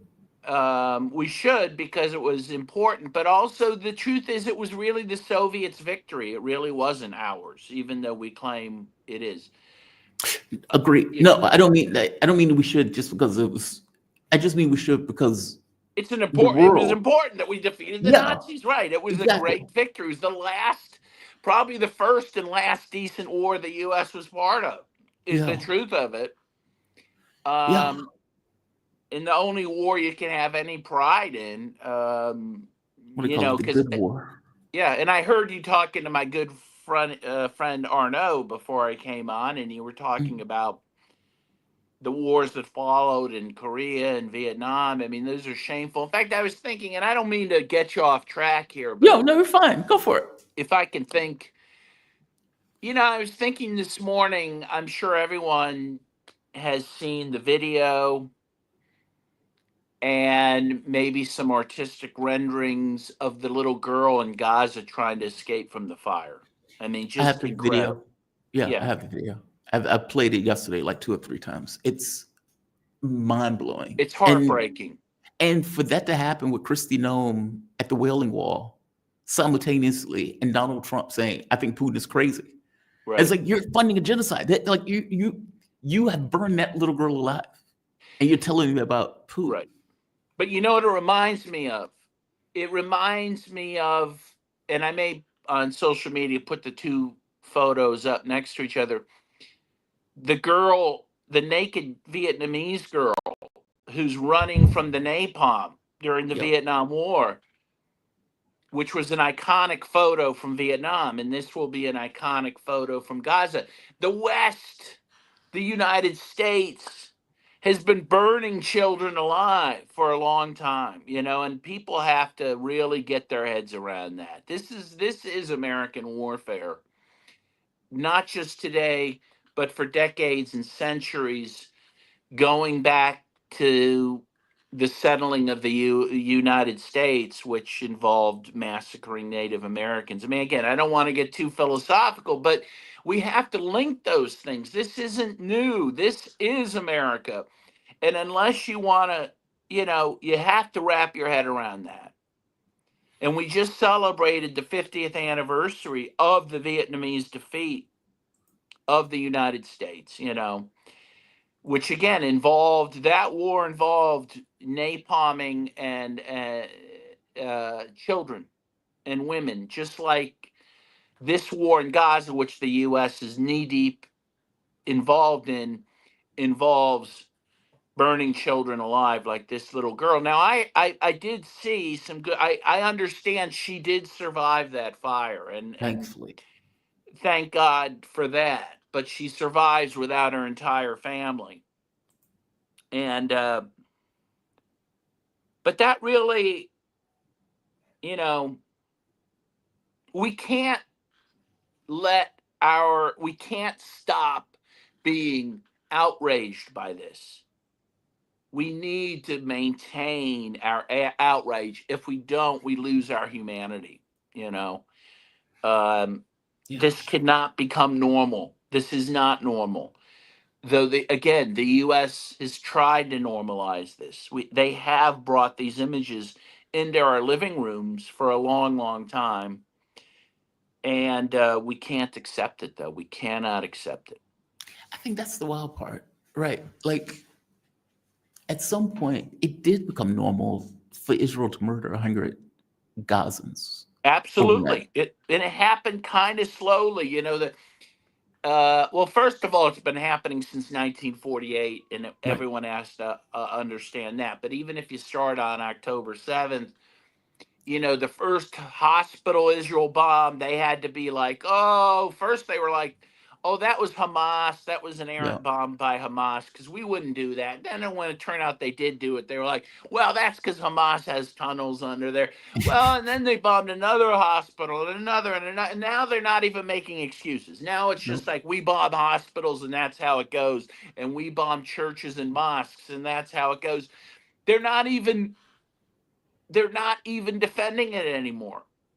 They're not No, saying, they're openly talking about starvation. there's Like starvation, they're openly murdering saying, children. They're saying there are a number of Israeli officials saying the children in Gaza are our enemies. They must be killed. Yep. I mean, this is Nazi type stuff, and we need to call it that. Including the concentration camps that Trump and Netanyahu are porting people to using. In fact, the guy from, they picked the military guy for the food program, that quote unquote food program that the Trump administration was talking about doing. This was, many of the food groups said, we're not participating in this. This is not, beneficial to the population. And yet Trump is plowing ahead with it. John McCain's wife came out and said, Hamas is not withholding food. She is a Zionist, by the way, and still comes out and says, Hamas is not withholding food. You guys are just starving. She's turned out to be a pretty decent human being, because she has been very honest about what's happened, vocal about the starvation of the people. Mm-hmm. By the way, and I don't know if you've covered this, but I think this needs to be pointed out to people, because there's a lot of misrepresentation about this, but it is very clear, and there's a lot of corroboration for this assertion that Israel is supporting criminal gangs in Gaza, including ISIS, to steal aid. Okay? I wouldn't be shocked. What is happening, and this would be an interesting segment for you to do. There's a number of people talking about this. So, and this has been happening for some time. So Israel wants to starve the people of Gaza. We know this. But meanwhile, they have to send a little bit of aid in to try to placate the West, who's starting to complain about the starvation. So what they're doing is sending in a minimal amount of aid. They're forcing the aid trucks to go through the most dangerous paths through these areas with criminal gangs that Israel's sponsoring. And those gangs, according to plan, steal the aid, so that even aid getting in is not going to the people, so that they starve. I mean, this is very insidious stuff. Very insidious. But this is happening. Really shocked by this, though. I mean, think like a country, fascist country, that has a deep, abiding hatred, almost like Nazis to Jews, who have murdered 100,000, if not more, and have burned kids alive. Are we really shocked that they would do this? I'm not shocked by this. Yeah, I don't think we should. Yeah, we can't. Yeah, I mean, well, I'm morally shocked and outraged, but I'm not surprised. I mean, this is, but again, this needs to be called out, because you will hear people in the Western press say, "Oh, Hamas is stealing aid," and all, which is not true. But it is being stolen. But it's basically being stolen by Israel. I mean, it really is incredible. But when you realize that's happening, you realize Israel is so morally depraved and so untrustworthy that you can't count on them to act in any legitimate fashion. And of course, just we're getting news in the last 24 hours that the U.S. brokered some ceasefire deal with Hamas, and Israel won't accept it, though. I mean, so. Oh, it's more special than that, by the way. I'm sorry to interrupt. It's more special than that. Okay. So Hamas accepted the deal from the U.S. in regards to that. And let's be very clear. There are multiple reasons I don't believe for a moment that Hamas is stealing aid, but one of them is that they are bending over backwards to pretty much accept any deal that's put in front of them. And this is Reuters. Hamas agrees to U.S. ceasefire plan, 10 hostages to be released in 2 stages, 70-day truce, officials says. Hamas has agreed to a proposal by the U.S. Special Envoy Steve Witkoff for a Gaza ceasefire, a Palestinian official close to the group told Reuters on Monday. Witkoff, after Israel says no, comes out and blames Hamas, saying it's Hamas's fault that the deal didn't go through. That's it's incredible. Special. Yeah, again, the U.S. is also a party to this charade of pretending that they want peace there. They don't either. And exactly. They again feel they at least need to go through the motions in order to placate the Western populations. Dan, Yeah. at this point, I don't even know why they go through the motions, frankly. I mean, it's that we are paying 80%, if not more, of this genocide. Everybody knows it. Yeah. It's not like, people are like, oh my God, really? The US is supporting this? Yes, the US is supporting this. And every so often you would get these articles that come out, and these people annoy the hell out of me because they keep reporting this nonsense. Right here, Suleiman Abdebed, or whatever the hell his name is. Trump and Netanyahu had a, quote, very tense, unquote, phone call, which Trump reiterated that the US believes in diplomatic solution with Iran, while Netanyahu pushed for US support for Israeli strike on Iran. Stop reporting this. I don't believe for a moment that there's any division between the US and Netanyahu. And even in this plan that they've come up with in regards to put these Palestinians in cages and pens, the US, it's Trump's and Netanyahu's plan. Like, Yeah. does any of us really believe that Israel will strike Iran without the US support? No, I don't. No, of course not. Of course not. If it's done, it will be choreographed. It will be, of course, the U.S. will try to portray it like, darn it, they've dragged us into another war, but of course that's not possible. It will be because the U.S. wills it if Israel attacks Iran. I guess my point is the same thing with Wickoff. Like, we are supposed to believe that the U.S., who is a party to the conflict, is also supposed to be a mediator and a party to the conflict simultaneously. So we're supposed to believe that somebody who's paying 80% for what is taking place is also a mediator to this. It's nonsense. Right. Like, it's outrageous. And it's like, well, Wickoff did everything he could. Israel denied it, but then he turns around and blames Hamas. Okay, so under that model, Israel can continuously move and push the goalposts further and further because there's no limit to which the U.S. would ever pull a restraint. It just goes further and further and further. They can always blow it off. You would always get them blaming Hamas. From the very beginning of the conflict to now, it's been the exact same model and the exact same playbook. Yeah, no, absolutely. I mean, it seems to me the only thing that's going to stop this is some sort of military intervention. By Egypt, perhaps, by maybe Russia or China. I doubt if they would do that. But in any case, that's really the only thing that'll stop this. I mean, Israel and the U.S. are dead set on, as you say, setting up. It's interesting. They would deny these are concentration camps, but they will say we're going to concentrate these people into camps. It's like, yeah, well, okay, it's really, I mean, it's ridiculous. It's absolutely right. They literally say that, right? They're not concentration camps, but we are going to concentrate people into camps. It's just like, you're kidding me, right? That is so outrageous. It's like, so they're concentration camps. No. We never use that. We're just concentrating people in the camps. I mean, it's just incredible. It's just, if George Orwell were alive today, there's no way to satirize this. It satirizes itself. Yeah. It satirizes itself. So that is outrageous on so many levels.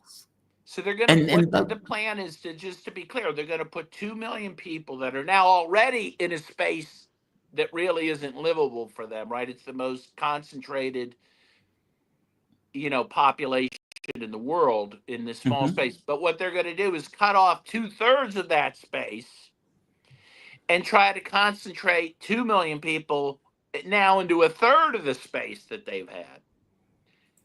I mean, really, and then what they're going to do is give everyone, again, like the Nazis, they're going to give everyone these IDs, probably a numbering system, where your food allotment's going to depend on whether you obey the rules.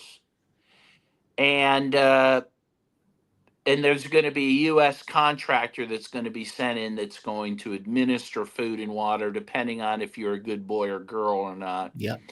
And again, there's probably going to be some sort of chip that's put into you, or again, a numbering system like the Nazis had, which, by the way, IBM set that system up. They use their punch cards and all to set up that system for the Nazis.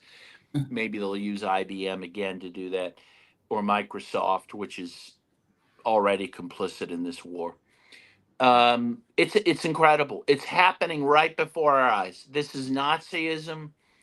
This is the final solution against these people, and something needs to be done. I mean, really, I'm beside myself at times. Like, what can I do to stop this?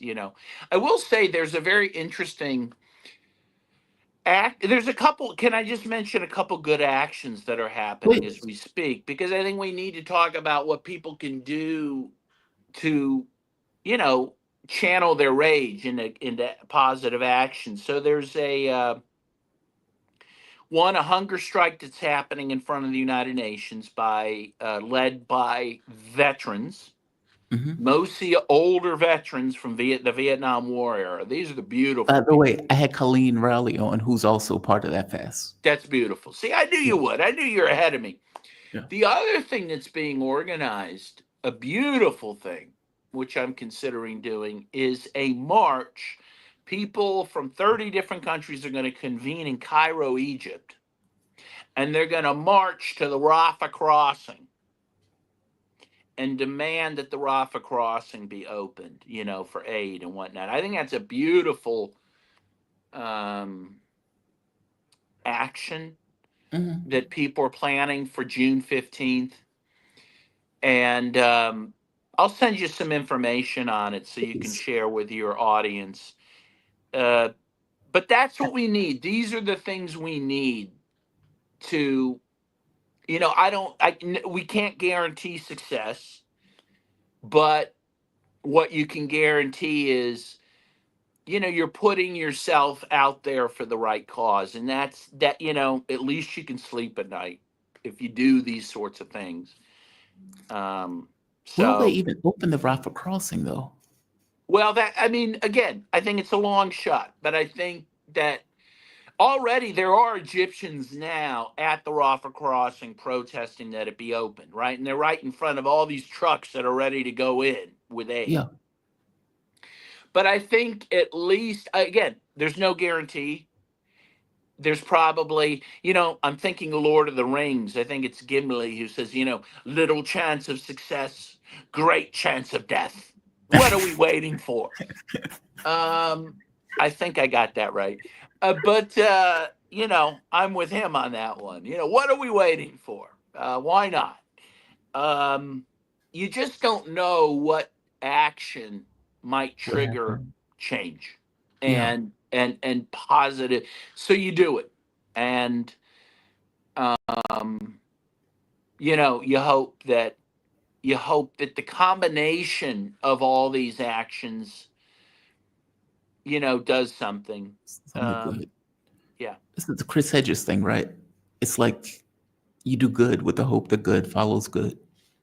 And it changes you. That's the other thing. I mean, if it doesn't change anything else, it changes you. It makes you a more, spiritually connected person. And the other thing is what it does, if nothing else, the people of Gaza know you're doing it. They do know it. Yeah. And it gives them hope to keep going. And that if nothing else is worth it, So agreed. It channels your energy into something other than just being morbid. Agreed. Yeah. And again, I know I always use a lot of chess logic for a lot of the stuff, but it's the way my mind works. I played for so long. You go down certain paths because you think it's right, not because you have a guarantee of success. It's what you can do, right. And it's like anything else. It's like, if you sit down and write a book, you've written books. It's not like you have a book fully formed in your mind. It's like, as you're writing it, more comes to you. It's like good follows good. It just kind of like good follows good. Yes, that is what people need to understand. And you learn that in life. You take a step forward in the right direction, and you take another step and another step, and soon you've made advances you never thought you could. And that is my advice to people, and as you say, and that's in any endeavor in life, whether it's writing a book or a painting, it begins with something. It begins with a first step, a first brush stroke of a paintbrush, or the first, click of your typewriter or word processor.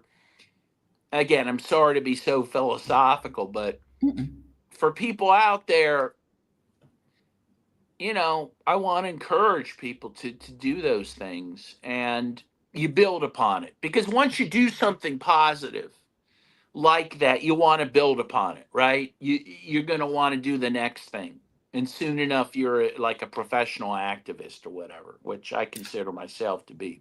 So this is the zone that Israel is effectively making. So Dropsite News has been covering this pretty heavily.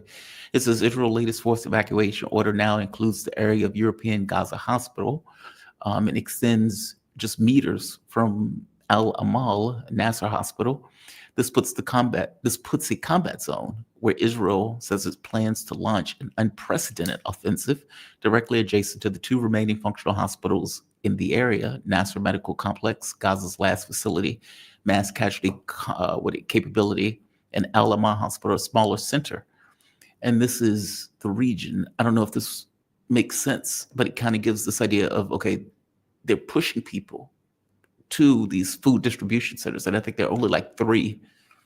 And as you point out, there will be some kind of mechanism to identify the person, and you comply or you don't eat. Effectively, that was the entire point of using starvation in the first place, right?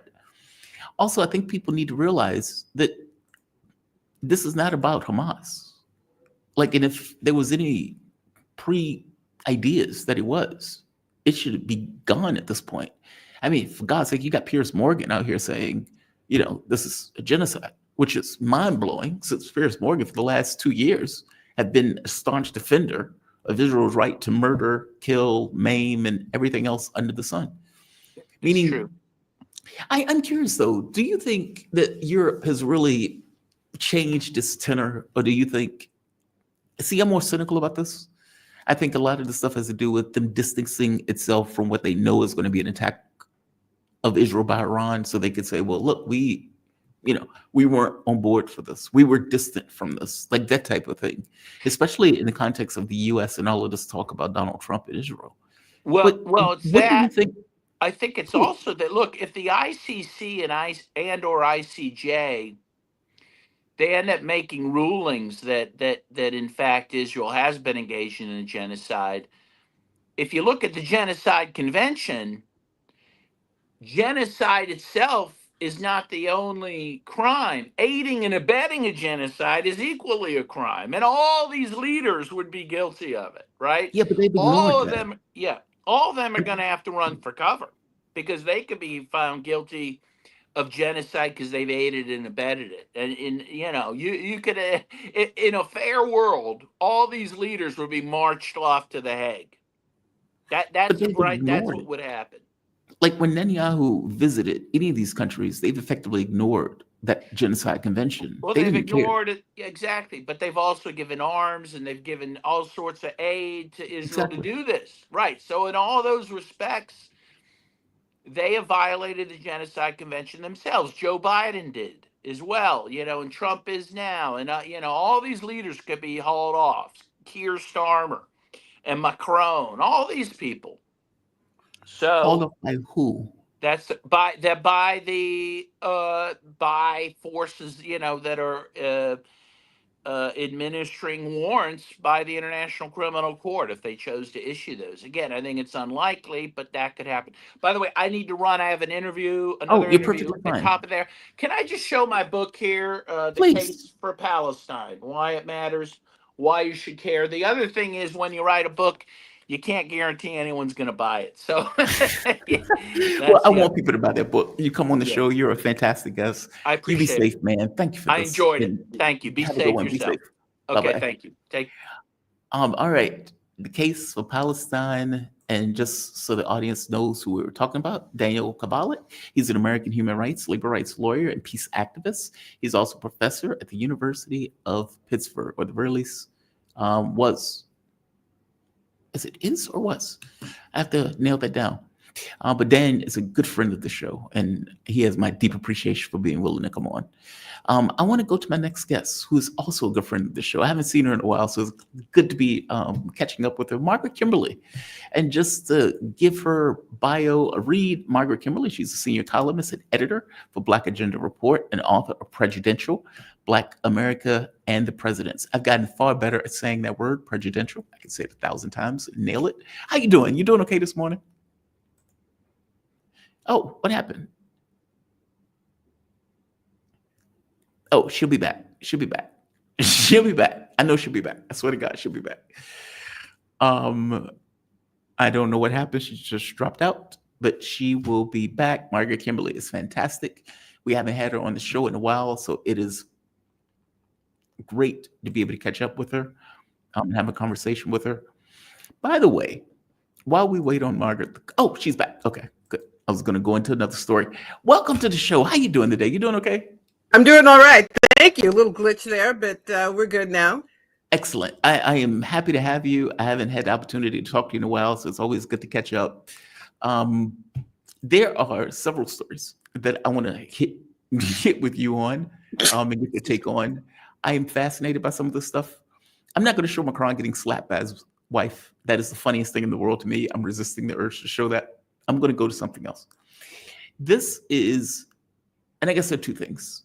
In fact, there's more than two. One is Trump's big, beautiful bill. There's that. Another thing is an admission by a Biden administration official that is absurd. It's like just the notion that they call this good politics is absurd. And I guess the last thing, where is it? Right here. So let's go to the first one first. The big, beautiful bill. So as you know, Donald Trump has been doing interview after interview. Republicans have been doing interview after interview. Some have been shilling for that bill. And Trump is like, oh, no, it's not going to raise taxes at all. And he even at one point said, look, it's not going to cut benefits because people are going to be so rich and they're going to be getting so much money and things are going to be so cheap that there's not going to be any change at all or reduction in food benefits and stipends and everything else. Now, I've pointed out before that Donald Trump lies as easily as he breathes. And if you told me it was raining, I would check outside and wouldn't believe it even if it was raining. This is what the bill actually does. For one, it puts $20 trillion of debt on the budget. $20 trillion. And for people to put that in context, we are $36 trillion in debt currently. Trump is talking about adding another 20 trillion, 5 trillion within like the first year or so. So there's that for the party that's supposed to care about the budget, care about the deficit and all this other stuff. They don't care about it at all. As Dick Cheney said, deficits don't matter, especially when you're a Republican. The other part to this has to do with the effect this is going to have on the population. So if you notice, if you make between $0 and $17,000 a year, you lose $940 out of his tax plan. If you make $17,000 to $51,000, you lose $580,000. So he is effectively punishing the poorest percentile in the American electorate and demographic. If you are lucky enough to make $51,000 and $93,000, you gain $815. And then, of course, that number gets astronomical the higher up you go. So by the time you hit $4 million, this is what, $390,000. And imagine if you are Elon Musk. Imagine if your name is Donald Trump. Like if you were making $390,000 with $4 million, what do you make when you're making $50 million a year, $100 million a year? Like, what does that number look like? Which is kind of the point of these bills. Give me your take on this. I mean, like, people have pointed out, like, this is the biggest attack on the poor. And it's not the only attack, just to be very clear. The diminishment of the dollar has lost value. So anything that you're buying overseas, or at the very least something that's not in the context of America, you pay more for it now. I mean, about like 10%, if not more. Tariffs are increasing the cost of items. And again, Donald Trump, flamboyant liar, is like, oh, no, they're not. And then when you point out where Amazon wants to put the price increase, oh my God, I can't believe they're doing that. That's an attack. Okay, well, what is your issue? It's not going to increase the cost, right? Like, meaning there are multiple angles to this attack on the poorest in this country, not to mention the college loan thing, effectively resuming that. So now people have to pay their college loans, and I forget the number of people that have defaulted already, but that number is astronomical.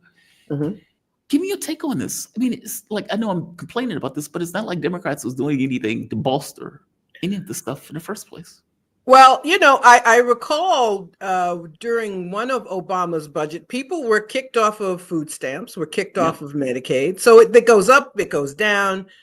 Democrats do something which hurts poor people. Republicans do. The question, it's all relative, right? How many people are hurt when, for example, the COVID programs expire and millions of people who had SNAP benefits, who had Medicaid benefits, suddenly lost them. Yeah. So this is a recurring theme in U.S. politics: how to hurt poor people. It's it should be in the platforms of both parties. The issue with Trump being this flamboyant personality, this what I can't remember the word I'm trying to say, somewhat delusional. I'm never sure if he's just making things up, if he knows he's lying, or if he just wants to believe and wants you to believe that what he says is true. But regardless, it actually doesn't really matter which it is. There are all these extravagant promises about how he's going to help the economy and help people, but these tariffs are killing people. They're killing small businesses. The kind of people who voted for him are being hurt. Well, anybody who buys anything is being hurt. His economic policies are hurting everybody. I guess that's the difference between Trump and other presidents. Everybody's being hurt, except for the richest people. But the fact that Trump is doing basically what he wants to do proves how badly Democrats lie when they claim there's something they can't do to help people.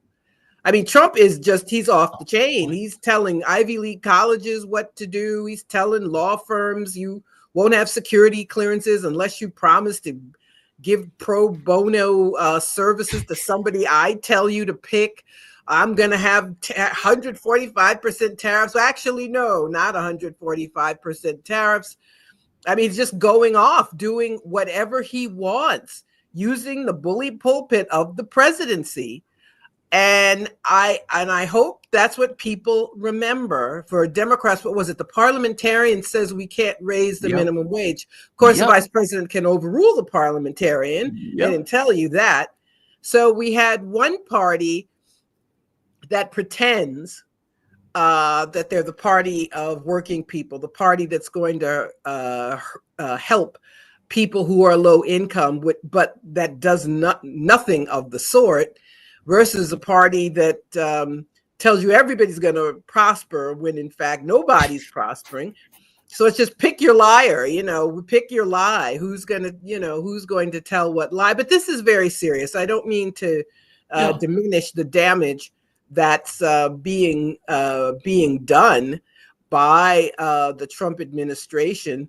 This grandiosity, that's the word I was searching for, that, everything is like, it's the golden age of America. It's a big, beautiful bill. It's, his hucksterism taken to the presidency.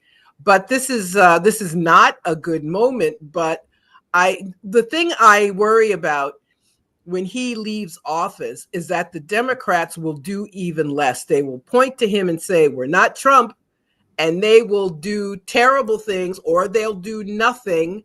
And they'll just, their answer to everything will be, well, they want us to be like Trump. So this is dangerous for a lot of reasons. It's bad for the country. It's worsening the living conditions of millions of people.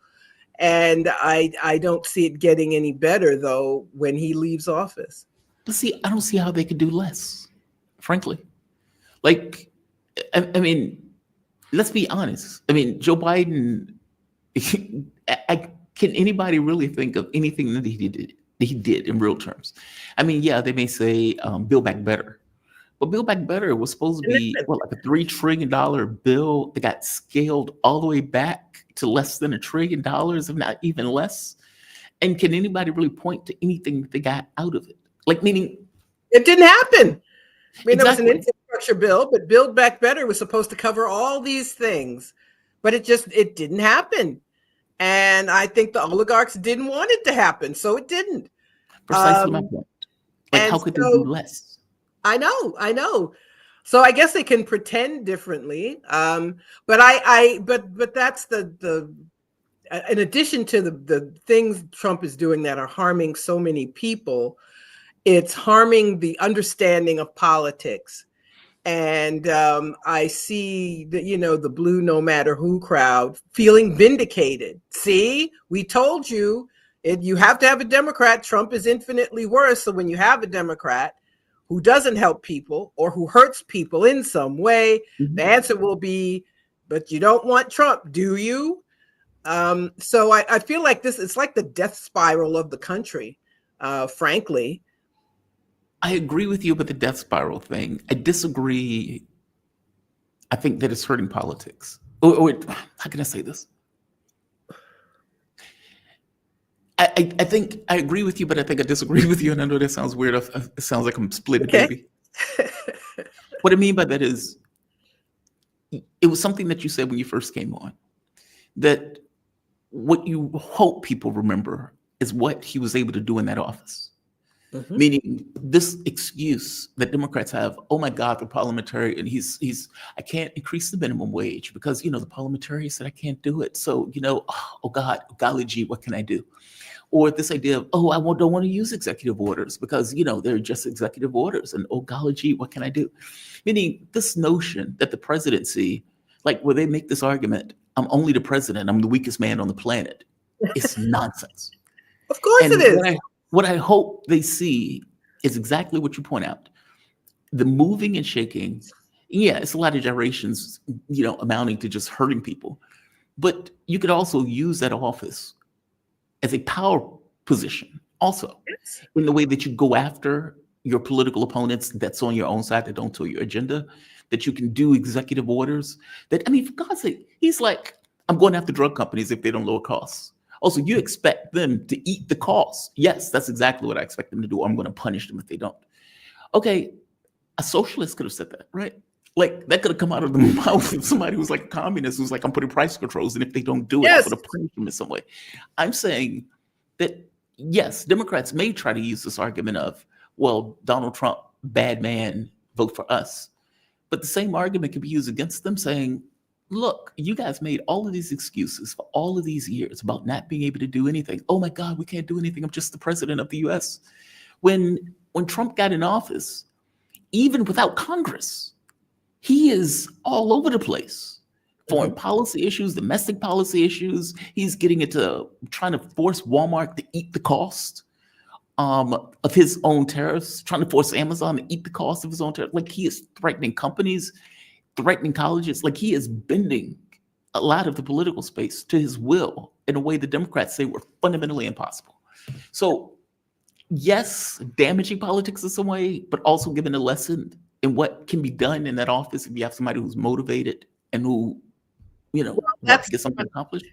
It's just. But that's the problem. Yeah. Democrats are not going to do that. They are, I think it's funny that there are, the Democratic oligarchs are so incompetent. It's their fault that Trump is president now, that they didn't get rid of Biden sooner, that they messed up his departure. They allowed him to mess things up. That's a whole other story. But they hold sway. They're the people, the billionaires who are Democrats. They determine what Democrats do. Now, are they going to step back? Are Democrats going to be independent of them? No and no. So, and there's so many people. I think it's funny that Democrats always talk about how MAGA are so brainwashed and they're so stupid and they don't think for themselves. They're no more brainwashed than Democrats I know. Exactly. And Democrats, I do not see people reaching the conclusion that I would hope they would reach, that, wait a minute, I've been scammed. This is going to be another scam in 2028. That's what I would hope that people would see. Instead, it's going to be Trump, bad man. He's gone. Any Democrat is better. And you get somebody, with the right spin doctor, and people will go along with just about anything because the Democrats are doing it and because it's not Trump. That is so unfortunate. And it is. Yeah. To your point, this came out, this might have been a lever news, I think is what they call it. Listen to what they said the Democrats are doing, because they realize, okay, we have a problem. Okay, well, what is that problem? We've lost the working class. That's the problem that we have. Okay, so now we need to figure out how to get the working class back. All right, so how are we going to do that? So this is one of the articles. Listen to what this says. It points out, it says, for now, Democratic donors and strategists have been gathering at luxury hotels to discuss how to win back the working class voters, commissioning new projects that can read anthropological studies of people from faraway places. It's in the prospectus for one new $20 million effort obtained by the Times aims to reverse the erosion of the Democratic support among young men, especially online. It's codenamed SAM, short for Speaking with American Men, a strategic plan, and promotes investment in, quote, study the syntax, language, and content that gains attention in virtually all of these spaces, unquote. It recommends buying advertisements in video games, among other things. Are you effing kidding me? Well, but as we just said, the oligarchs have told them, you are not going to do anything for people. There is not going to be a public option in healthcare. There's not going to be an increase in the minimum wage. You are not going to help people at all. It's any social programs, any benefits, it's not happening. So when you do that, if that's off limits, then all you have left is some BS about advertising on video games. I mean, the answer is pretty simple. Do something for people. Bring back the child tax credit. I mean, that is something I talk about a lot, but I'm sorry. I believe if people still had their pandemic era child tax credit, Biden could have run again. People wouldn't have cared he was senile. They would have said, that's all right. I'll vote for him again. I'll put it back in. I agree with you. But the most obvious thing to do something on that benefits the people is something that is off the table. It's not on the agenda at all. And that's, getting a Democratic Joe Rogan and all manner of nonsense is all that they can talk about, because the thing that really will help them as a party is something that's off limits. Yeah. Well, they had a Democratic Joe Rogan. His name was Joe Rogan. Just saying, Joe Rogan was a Bernie voter. And I remember Bernie Sanders was having this interview recently, and I think it was like 3 guys, all of which are considered like MAGA types. And they were begging Sanders to run. It's like, please run again. Please run again. And it's like, okay, you've defined these people as Trumpers, and yet they're begging Sanders to run. Like, what they need to reconcile is that the model to which they get elected may not be the model to which they operate. Like, if I'm doing goldfish videos on YouTube, let's say I love goldfish for whatever reason, I am just a goldfish fanatic, and I say, you know what, I'm going to start a goldfish channel, and I'm going to do 5 videos a day talking about goldfish, this goldfish, that goldfish, the water, etc. And after 5 years, I get like 500 views, like on all my videos.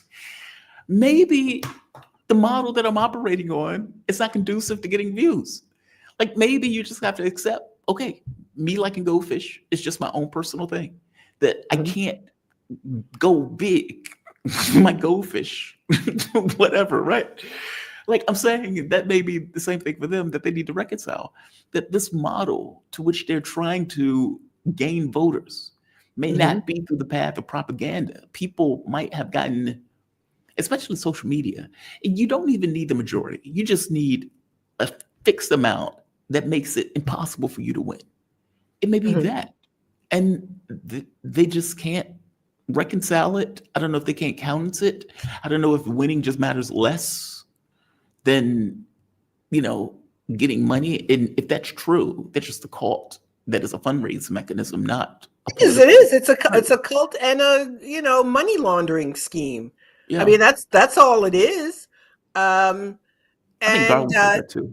But they're not a real political party. No, they aren't. They aren't at all. They aren't an opposite. They're not a real political party on their own. So that means they can't be a real opposition party. I mean, think about the things that people got excited about. Cory Booker talking for 25 hours. I mean, people were excited. And if you weren't excited, people would say, don't you know he talked for 25? I was like, yeah, I know. But did it move a needle? Did it keep Trump from doing anything? No, nothing. So we have, yes, it's this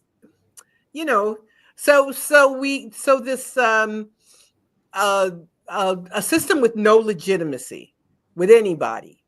Well, broadly speaking, no legitimacy with the public is one we're just going to go back and forth, Democrats and Republicans, with nothing done for the people, policies that actually harm people, always being the case. That's never what anybody says. Trump says we're all going to win because of tariffs. And no, everybody loses because of tariffs, because they think they can destroy China's economy, which they cannot do. Right. It's a futile effort. Right. China, there is everything they do to try to hurt China hurts the U.S. Keeping out Chinese cars or keeping them from buying chips, or none of it works. None of it. I'm so glad you mentioned that. God, I'm so glad you mentioned that. Listen to this. This is one of the people who used to work in the administration. And she's talking about Trump's tariffs. Because when Joe Biden came in, Joe Biden didn't remove Donald Trump's tariffs. He just kept the tariffs.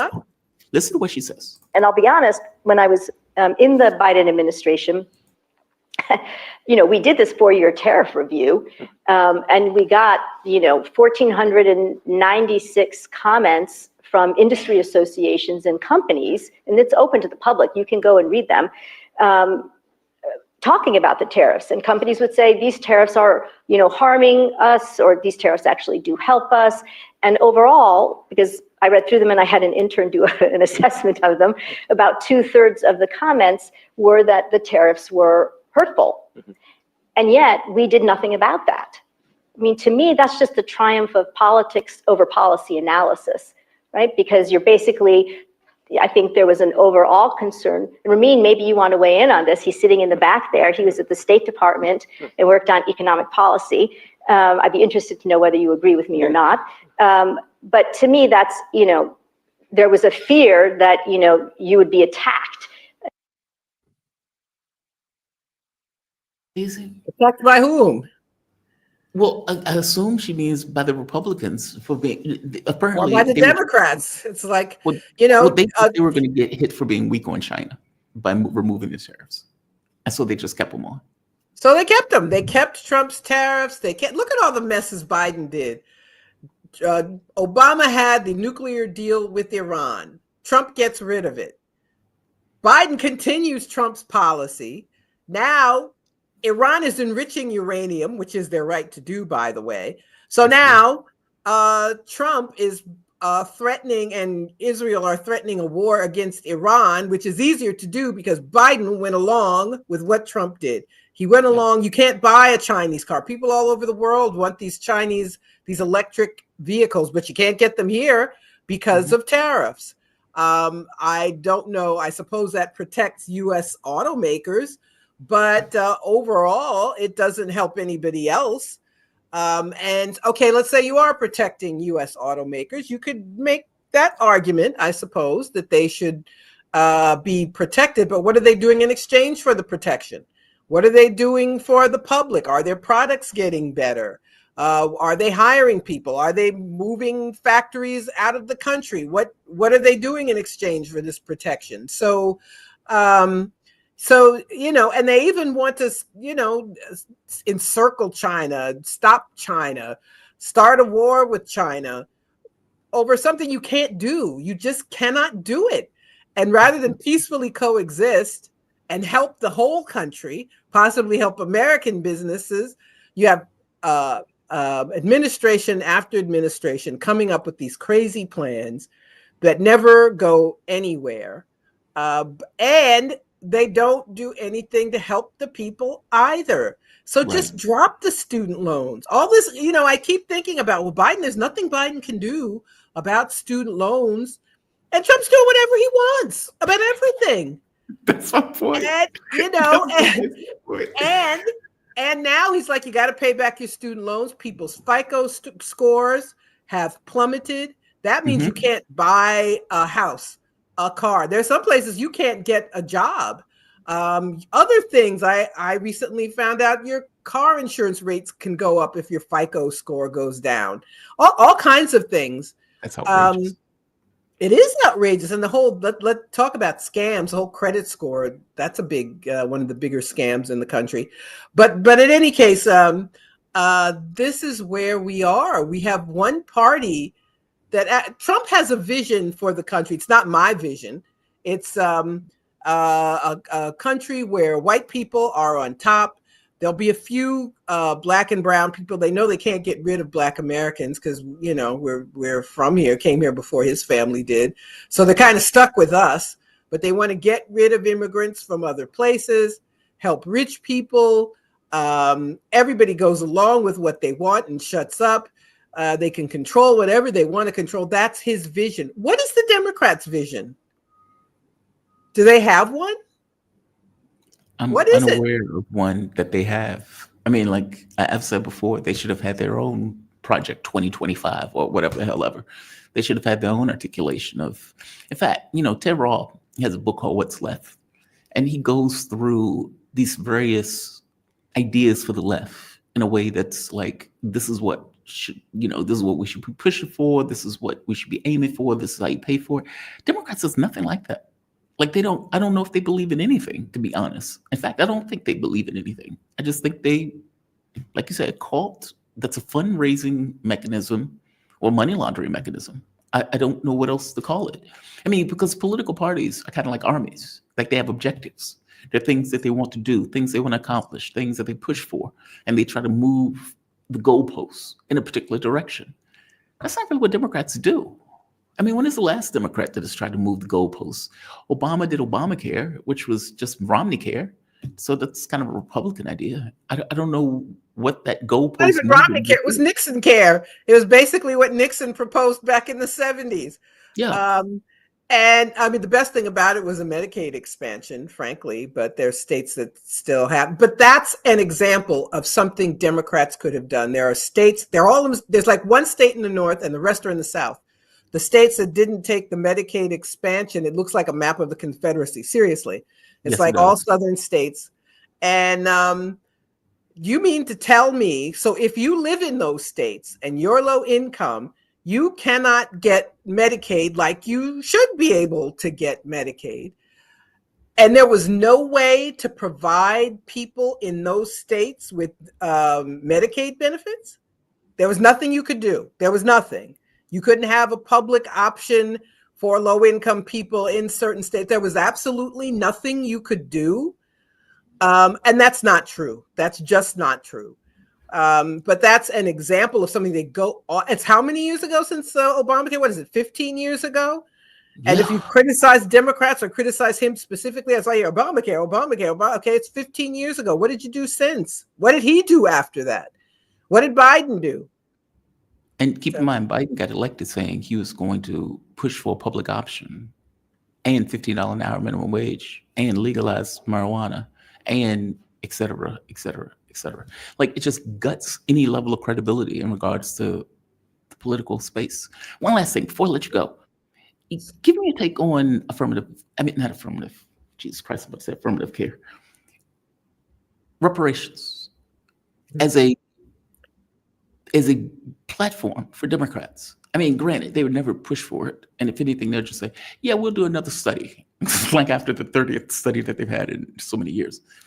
But there's some people who make the argument that that is a Hail Mary that would be interesting and beneficial, not just for African Americans who are descendants of slaves, but also the entirety of the country. I mean, you're effectively talking about putting money into the hands of people who are going to spend that money almost immediately, considering blacks have little to no wealth in comparison to whites. I mean, the last stat I saw was something like blacks have like 14,000 in wealth compared to 100 and something thousand to whites. Yeah. The number is mind blowing. And most of them have zero.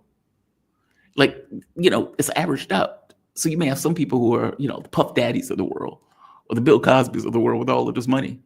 But most people are just minimum wage, barely making ends meet, in debt. And so when that stuff averages out, it averages out to like $14,000. You ideally, depending upon what it is, would try to change that metric. Now, I don't think whites are going to go for it. I think they would lose their mind, especially poor whites. But from the standpoint of a platform, give me a take on that. And this could be the last question, by the way. I'm of two minds about and you mentioned wealth. Most of the wealth Black people have is in home ownership. And who lost homes during Obama's administration and who didn't lift a finger to help? Anyway, that's a whole other story. I'm of two minds. The issue of reparations, it's one of international law. The United Nations, and I'm blanking on the name of the convention, but to make repair, to restore communities that have been harmed, deliberately harmed, is international law.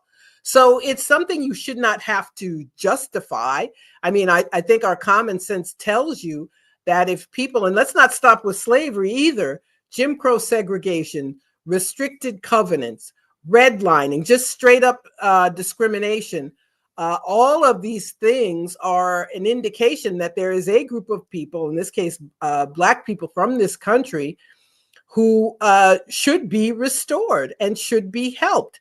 Now, it's not going to fly. Democrats, as ever, are phony. They never bring it up, and they only bring up a study about it, and they only do that when they're out of power. When the Republicans are in, Democrats talk about doing a study about reparations, instead of concentrating on all the things we just talked about. Helping people who lost their homes during the mortgage crisis, the real estate bubble, as an example. Just writing off these student loans, changing that process forever, get rid of it. So I'm not going to say that reparations is a bad thing, but and it also lets them off the hook. And I think it lets a lot of people off the hook when there are very basic political things that it could improve people's lives that they do not do. And I also have to say this, a country that is committed to helping Israel commit genocide is not going to do a 180 and pay reparations. Right there. It is not going to happen. That country that is devoted to, that is committed to actually making people suffer around the world, that is a priority for the system, is not going to pay reparations. It's not going to happen. So you're so right. I hope that made sense, since You're am of so two right. minds. No, you're so right. Margaret, thank you for this. I always appreciate it. Thank you so much. And don't forget my book. Oh, Presidential, right here. Margaret Kimberley, she is senior columnist and editor for Black Agenda Report. Check them out. It is a fantastic outlet. Also, her book, Presidential, Black America and the Presidents. By the way, they can get that on Amazon, correct? Yes, Amazon, Barnes & Noble, all of them. Check it out. And you can, on Twitter, Freedom Ride Blog, and you can follow her. Yeah. Is there anywhere else that your work shows up as opposed to Black Agenda Report and your just blackagendareport.com every Wednesday, which is, I think that's tomorrow. We have a new issue every Wednesday, Black Agenda Radio on Fridays, and you can check me out, as you said, on X, Freedom Ride Blog. Thank you. Cool. Thank you for this. You be safe. Have a good one. You too. Have a good day. Bye-bye. All right. Bye-bye. All right. And the last guest for today is here, the one and only, early in the morning, Sarah Bils. Hi. What's happening, Sarah? You doing okay How are today? you? I'm doing okay. Slightly dragging ass, but I'm here. Same. I'm awake, I'm aware. Sarah Bils, she's an independent journalist, U.S. Navy veteran, and co-founder of DD Geopolitics. Welcome to the show. Always enjoyed talking to you. I got to start here. I have been laughing my ass off at this. And, it's never the crime, it's the cover-up, as they say. And so this happened, I think it was a couple of days ago, which is endlessly funny. This is Macron, beaten man Macron, who is apparently suffering in silence and quiet desperation, being beat by his older wife.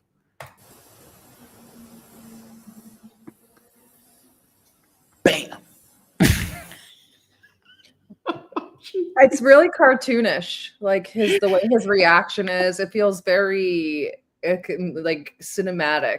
Well, she waits until like the door opens and then just bam, just plasters him. Have they released any statements about this at all yet? Like, this happened yesterday, by the way. I know every day feels like an eternity, but oh, good, okay, it's just yesterday instead of a few days ago. And then he turns turns around and notices, oh God, everybody just said we get slapped by my wife, who did this in a way where she probably does it quite often. Like, I don't get the sense that that's her first time ever hitting Macron, right? Yep. And he has to wave that off.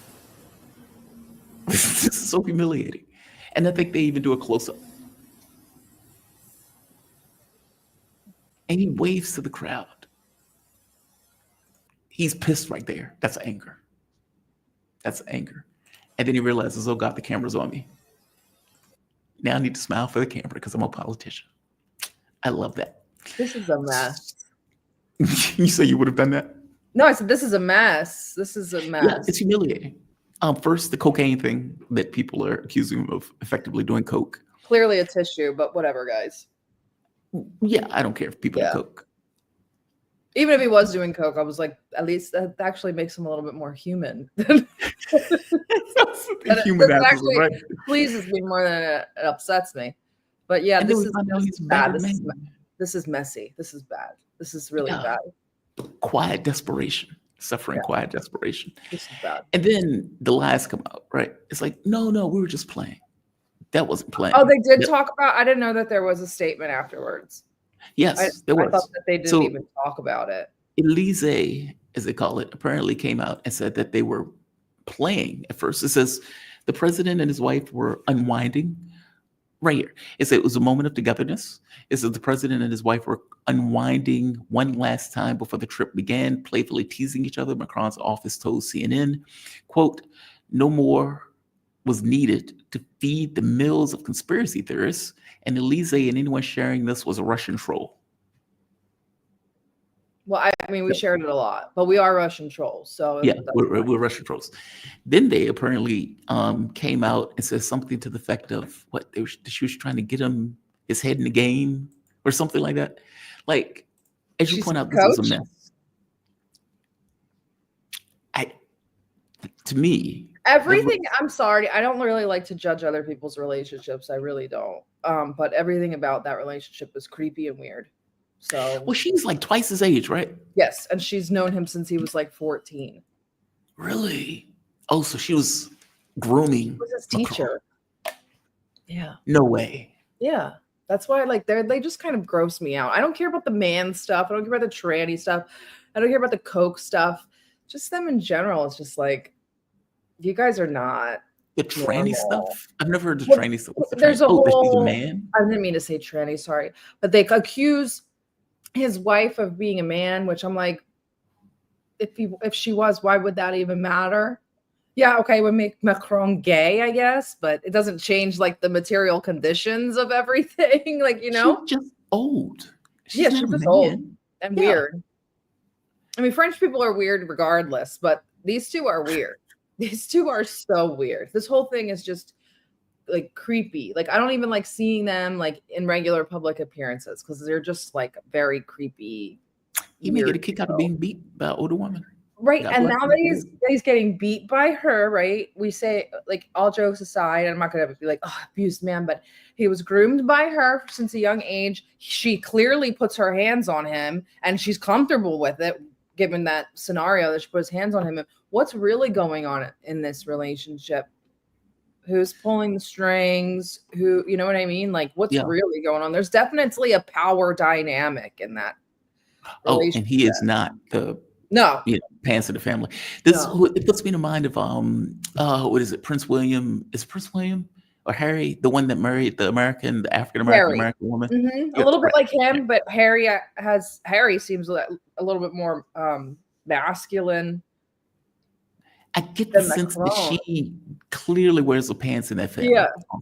And I guess which gives credence to the transsexual. That's why people really go after her for that. Because she's very mannish. The way she acts is very mannish. She's very managerial with him, but I think she's probably just an old B word. He might like that. He might. That's He fine. might like it. You can't be doing spousal abuse in public. I'm sorry. As opposed to quiet desperation at home.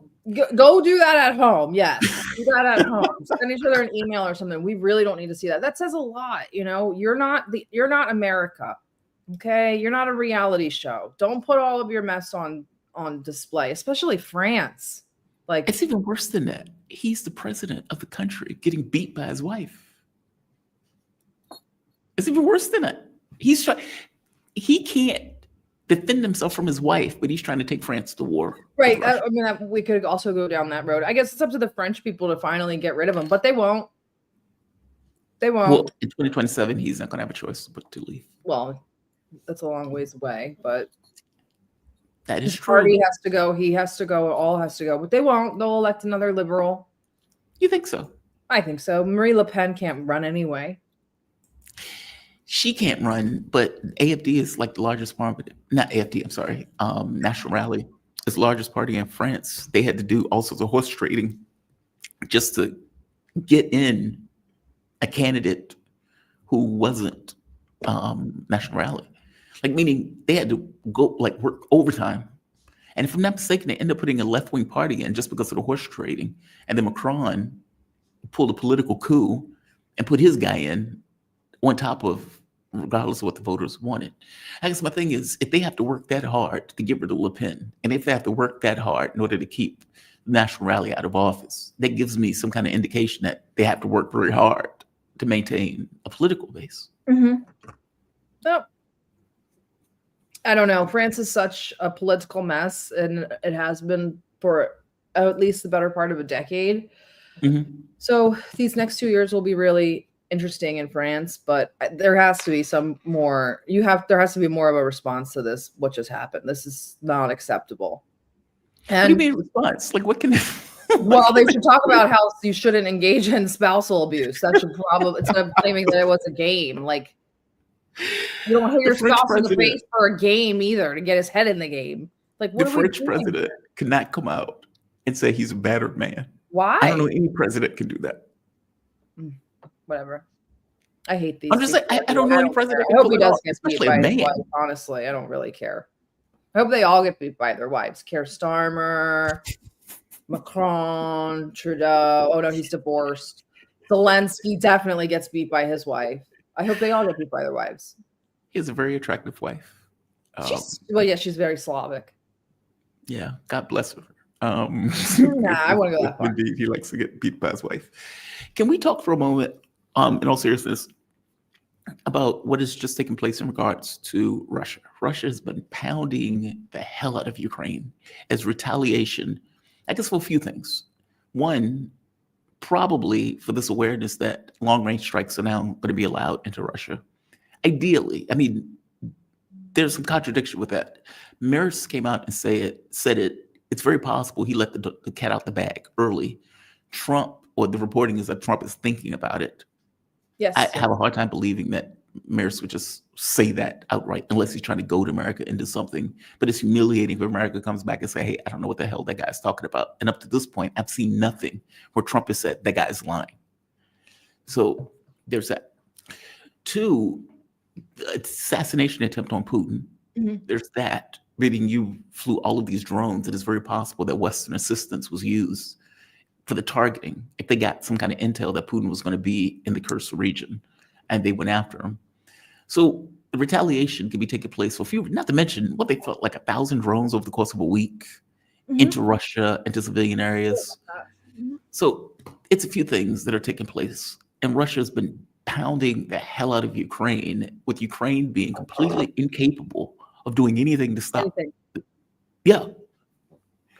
Give me your take on that. Because this can dramatically escalate, considering what Putin said earlier, that any long-range attack on Russia is an attack by a NATO nation, and NATO at that point will be a principal combatant, basically a belligerent in the conflict. Now, as I pointed out to the audience, from my point of view, there should have been a belligerent early on, because that's me. Putin is far more pragmatic. Give me a take on this. Where do you think this goes? I don't think that the Russian attack started out as retaliation. I don't think that they knew that Putin was going to be in Kursk. I think that they were just shooting drones. I think that if there's only two things that could have happened, is that they did receive intelligence ahead of time, which Russia swears they didn't, but of course Russia's not going to admit to an intelligent leak, or it was just the wrong place at the wrong time. Either way, Russia has to act like this isn't, or at least didn't start off as a retaliation, because that attack, they won't give them the credit of planning an attack on Putin that was almost successful. Yeah. So there's that. That kind of added to it the after. This is retaliation for they knew that Ukraine was going to launch an immediate attack after the Putin-Trump phone call, regardless of how it went. So this is on top of that. The size of this the sortie strike package, it couldn't have been retaliation for the drones on the helicopter. It was too big and happened too immediately following. So I see what you mean. Basically, they had to have plans like the second or third day, but this was such a massive air package that it had to take a while to plan. But it was extremely huge. I shouldn't say excited, but I don't get impressed by strike videos really, or strike nights. I'm usually, it's just another night of strikes. But I was like, wow, this is big. And then it just kept going. And then it kept going for another day. And then a third day. I was like, they really do mean business. But I think it more so goes along with the talks that they just had, where they said, you're saying 4, but next time it's going to be 8. The buffer zone. And then Medvedev did release a video. Now, I know we don't take him seriously, but use him as your good cop, bad cop, right? I take him seriously. I take Medvedev. I think that he represents the hardliners in Russia, and that's his role. Yes. So Americans write him off, or Westerners in general write him off as some drunken Russian ex-president. No, he's there telling you that's what the hardliners want. And they do. They said as much when I was in Russia the last time, and I've repeated this many times. They said if Putin stops before we want him to stop in Ukraine, the military there will keep going. They keep going. So I think Medvedev is.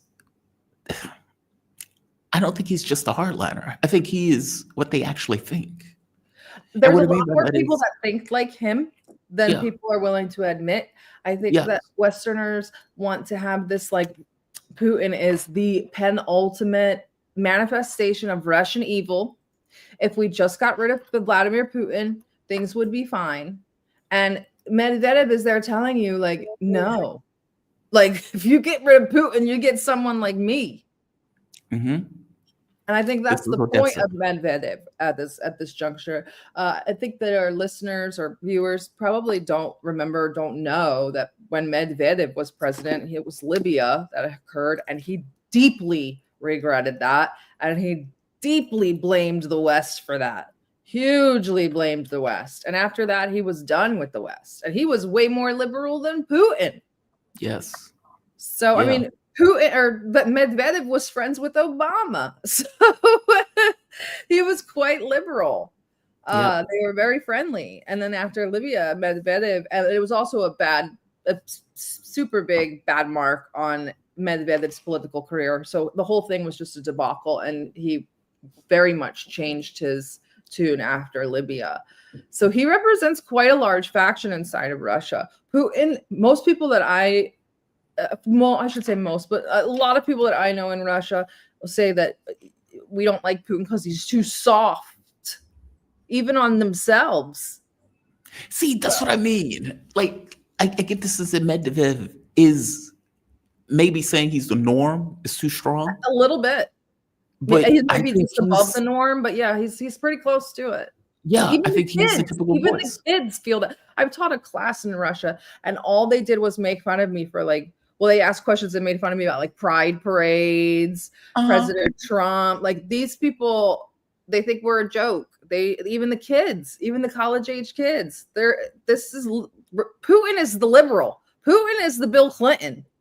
Medvedev is like what really wants to be in charge. What they really want in charge. Yeah, I mean, can you blame him? I mean, if you think about, think about their point of view for a moment. I don't blame him at all. I would rather Medvedev in office as well. With the Minsk agreements, 1 and 2, that blew him off. Putin was out there begging for them to come to terms for some kind of new security architecture of Europe. And this is after the overthrow of the Ukrainian government in 2014, meaning there were stones along this pathway. And then there was the bombing of the Russian in the Donetsk and Lugansk, basically effectively with the US pointing to where the bomb. I had Andrei Telizhenko on the show, and he said he was in the coup government when they first took over, and how they were effectively pointing out, where there was like an American minder pointing out, hey, go bomb that area.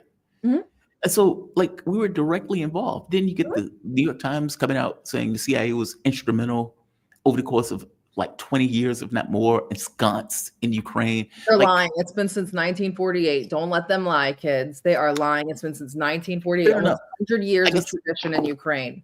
Fair enough. I'm just pointing out that even the Times at this point acknowledges a presence in Ukraine working towards the ends that end up happening in Ukraine. Like how, and not to mention the US being on the ground pointing to targets, setting all this stuff. And so if you had, let's say, 100,000 Russians die in this conflict, what do you think right now? Like, A, it was provoked, B, you lied about it, C, we did everything in our power to stop it, and you kept provoking it. And even now, you continue to provoke it.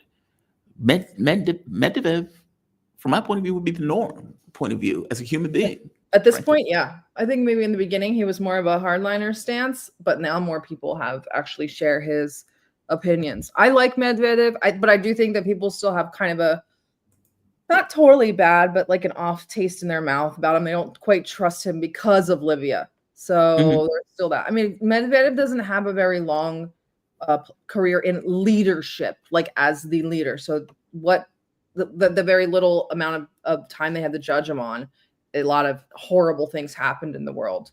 Not because of him, but it just adds to kind of like this bad taste in people's mouths. Yeah. But Putin's the time. He's fine.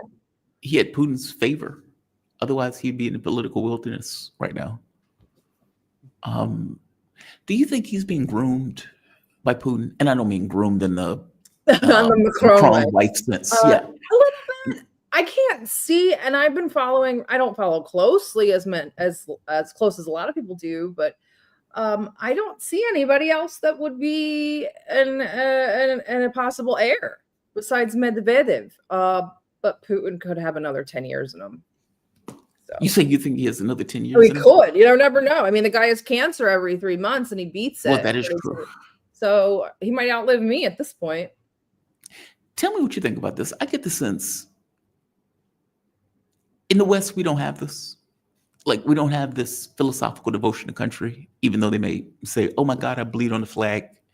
Ultimately, they just use it as a cash-making mechanism. Either I'm going to enrich my cronies or enrich my party, or like the members of my party. So you get Nancy Pelosi making all of this money in her political career, which is just outrageous. Or Donald Trump, who is using crypto tokens and having his kids run around the world to make as much money as they possibly can. You haven't seen the news since you've been live. It just came out. Dude, I don't know what we're doing here. Trump media has announced a $2.5 billion Bitcoin treasury created from stock sales. that tariff insider trading, there you go. That's what I mean. Like, it is over the top. And add to that, putting $20 trillion on the debt in order to give him and his cronies tax cuts. Tax cuts. I'm That's sorry. over the top, right? I'm I mean, not a tax bill person. I don't care about tax breaks either. I'm not one of those people who even pays attention to that stuff. But for the Republicans to shoot down your tax bill, what was in that tax bill? It didn't even get out of the Senate. They were like appalled. Even the Republican senators were like, what is? Because they were putting $20 trillion on the debt. And on top of putting $20 trillion on the debt, attacking the poor. So What they are were going we to cut doing? food stamps, cut services, all of that stuff. And Trump is like, hey, no, it doesn't raise the debt at all. He's lying through his teeth. It puts like $5 trillion on the debt almost immediately, which is the reason why they had to get rid of the parliamentarian, because they only had a $4 trillion debt limit, and he was going to blow past it right off the bat. See, So I the really Republicans don't looked at that and was like, this is effing outrageous. Out of your What effing are we mind. doing? I was promised 90 deals in 90 days. Now, I didn't vote for Trump. That's what I was promised. I was promised 90 deals in 90 days. I told you before the inauguration, Trump, you weren't going to end the war in 24 hours. So we'll let that one go. Yeah. But I was promised a lot of things in a very short amount of time. And I was told they were going to happen lightning fast. And we have not gotten one deal in 150 days. So where are the 90 deals in 90 days? Where is all of this relief? Where is the gas price droppage? Where I went food shopping yesterday, and I'm also not one to complain about this because I'm not a budgeter or a couponer. What a nightmare. Sarah, Trump said the grocery bills have gone down. And not yesterday. He goes shopping all the time, apparently, at the grocery store in DC. I mean, it's nonsense, right? Like Trump makes his own groceries. $117, and I'm like, what did I get? Let me ask you this. I guess my point is, in pointing that out, is there may have been a revolutionary spirit in America in the very beginning. We're well past that. Like at this point, it's just grift on top of grift. It's really, really bad. And with this pretense of bleeding. It's a general feeling that I have, though. It's a bad feeling. I understand that all politicians lie. All politicians grift. All politicians enrich their friends. I get it. I totally get it. Especially with Trump. It's obviously going to be at a very large magnitude. This is so blatant. I know, but Putin seems to have a philosophical responsibility that he's accepted for Russia. Like, meaning it seems to go beyond this notion of just grift. It seems to go to, I need to. No, it's different in the East. It's different when you get into the civilizational states. They have a much bigger obligation to their people. I mean, when you have, say, all right, I take over China, I'm now Xi. I am holding on to a people with a 5,000-year history. Yeah. And the magnitude, if I F that up, is huge. For America, it's like a blink. But even 200 years of history, I mean, like, that's nothing. I mean, because it's not a situation where, as it was in China, 200 years, and they were like, all right, we can now F this up. Do you get my point? Like, whether it's 200 years or 5,000 years, there's a disconnect. And I think this boils down to the capitalistic system. Meaning, I agree, and I hate to trash capitalism because everybody loves capitalism. And I mean, I do too. I live in it. But I read a really great book we talked about it last week, and it talks about how fascism happens when societies that have been successful at capitalism refuse to go to adopt more socialist policies. Right. They have to adopt more fascist policies. Right. And I think that's what we're seeing. This is kind of inevitable. And you said capitalism. It really does. And I really even hate to bring up Lenin. This looks like late stage capitalism to me. That's what it all looks like. Well, I only say that because there's an enmeshment in the political branch and the economic branch. Like both of these things, well, I say branch, but both of these things are enmeshed within each other. And there's this pretense that democracy is over the capitalistic system when it doesn't really work that way in practice. I mean, even if you look at the political system, you have leverage over political. Donald Trump, who wanted to do his tariff war, if you remember, the reason that he pulled back was because the bond market started freaking out. And he's like, oh my God, I need to pull back. Meaning it was the wealth of the nation that stayed his hand. Nothing else. He didn't care about anything else. No, they don't. It's just numbers. It's all very interesting. It's this new sort of anti-enlightenment. They call it the dark enlightenment. This is one of the facets of it. We've been really exploring this because it has to do with Elon Musk and Peter Thiel. And Trump is obviously getting on board, whether he is aware of it or not. But it's this desire to quantify worth of person. That's why they're obsessed with things like crypto numbers. If I have the most crypto, I have the most power. Even though to a normal person, like, crypto is not real, right?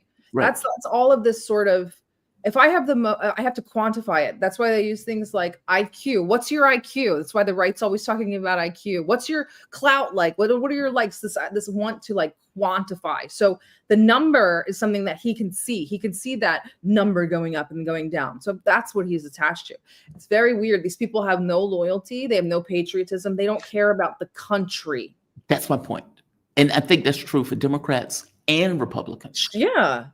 Like, meaning, but that doesn't seem to be true for Russia, even though it's a capitalistic country also. I know China, fair enough. China's, like you said, civilizational. So is Russia, technically, in political science stance, they're a civilizational state. Well, they've been around thousands of years, right? Yeah, they're more capitalistic. I don't know. I feel like countries that have gone through a communalistic or a communist era just have different cultures than us. They have a different understanding of the greater good. For us, it's so funny because for us, it's like, well, the Dow's doing good. And that's the greater good. For Russia, it's not like that. It's just not. The more people that get rich, the better off. Everybody. Yeah. Here, it's like, is the top 10% all right? Okay. Economy good, America good. That's not really how it works in Russia. Oh, that's so unfortunate because it doesn't work in practice. It doesn't work in practice. A government can't. Mark Frost, when he's on the show, Mark Frost will call himself a reform libertarian, but he's still a capitalist to the maximum, right? Love the guy to death. He comes on all the time. And I remember Mark Frost, he would make this argument. He says, capitalism doesn't, because he used to trip me out when he was talking about during COVID. He was like, we should be throwing money out of helicopters. That's very libertarian. And he was like, who cares if crackhead Johnny gets a hold of it? So what? If he's going to buy more crack, he's still also very money. Well, right. But his point is, like, capitalism requires buy-in. And if you don't have buy-in, you don't have a society. Like, it just doesn't work. There's so many people that can't buy in. Well, that's his point. Like, his point is you need money into the hands of people to enough degree where people say, I accept the system. Meaning, I'm getting something out of this. So I accept it. I feel like I'm pulling along with you. I'm not being left behind. I'm contributing to this. It's contributing to me. We're in a symbiotic relationship. I can survive like this. The moment that you lose that, you lose your government and you lose your country. That's his point. Literally happening. So really great, really great point. But see, my argument with Mark is always, well, that's obviously going to happen. Like, meaning, you may have schoolboy capitalism at one point. Schoolboy capitalism grows up. Right. And every incentive in the world is for those people to do exactly what they're doing right now, which is maximize their profit at the expense of everybody else. Why it's wouldn't they do also a culture thing, I think, because there's the individualistic ethos of America is right. Plus, China, India, Iran, Russia, all these civilizational states are much more pragmatic. They don't just learn from their own mistakes, and they have thousands of years of them. They learn from other people's mistakes. So the route that the paths that those countries take is not going to look anything like the path that the United States takes. So we're a completely different country. Yeah. So it's very hard to watch. It's kind of hard. It's hard for me to watch because these people are in absolute denial that, like, this system is breaking. It's breaking. The trust is completely eroded. It's really bad. This doesn't work. I know that. No. I don't know what does, but this shit doesn't work. And this idea of get rich or die trying, maximize your profit at the expense of other people. I mean, for God's sake, they're running a government and they are literally the richest man on the planet is firing people. In save money. Yeah, firing some of the, like, middle-class people, if not poor, in order to save, $160 billion. And so he can go to Mars. And putting $20 trillion on the debt. So you are arguing to me that we need to fire the poorest people in this country And take their health care. and take your health. And Like, this is outrageous to me, right? Like, but they would say, no, this is great. This is a big, beautiful bill, and people are going to be making so much money that you'll be able to buy your health care. And no, I know we're getting they don't trash know and that. food Sometimes I stamps. think they don't know we exist. They're very much like I jokingly talk about Arrested Development. Like what could a banana cost? $10 is a really famous quote from this. They have no idea how we live. No idea. They're like, you're going to make so much money. You're like, I don't know how to play the stock market. They're like, wait a minute, you don't? I don't think they care one way or the other, frankly. No, they don't. In the same way that Donald Trump will put a video up of the, and I'll let you go after this. What's his name? Pete Hegseth put a video up of the military. In fact, I'll show you this video. It's so egregious and it's so over the top. And I know that what they're trying to show is, the military is now made of manly men. Herculean men who get things they got done. rid of all of the trans people, and Pete Hegseth's doing it. Like, we've gotten rid of all those people and the gays and everything else. So now gays we're just are next. It's like we want our military to look like the Russian military, like these werewolves that eat people alive. Then you better go to real war if you want your military to look like the Russian military, and stop playing video games and doing drone strikes. So in this video, I want to see if you notice something in this video. How long is this? Okay, it's 1:33. I'm gonna let it play out. And at the end of it, I'm gonna ask you if you've noticed something bizarre in this video. Well, no more distractions. No more electric tank, no more gender confusion, no more climate change worship. We are laser focused on our mission of warfighting. We will measure our success not only by the battles we win, but also by the wars we end, and perhaps most importantly, the wars we never get into. It's called peace through strength. You look into the eyes of these young Americans who are giving up the best years of their life in a uniform to serve their nation. They are incredible. Through our power and might, we will lead the world to peace. Our friends will respect us. Our enemies will fear us. And the whole world will admire the unrivaled greatness of the United States military.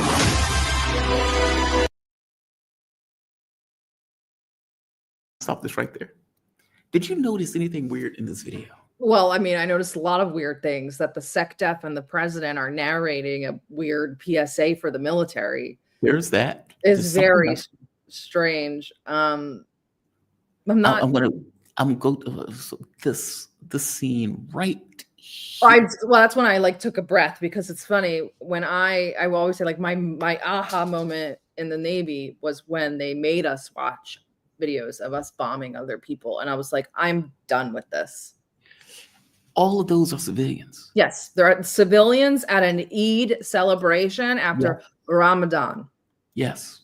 But they tell us that it was a circle of Houthis getting ready to bomb a ship when they're. I don't.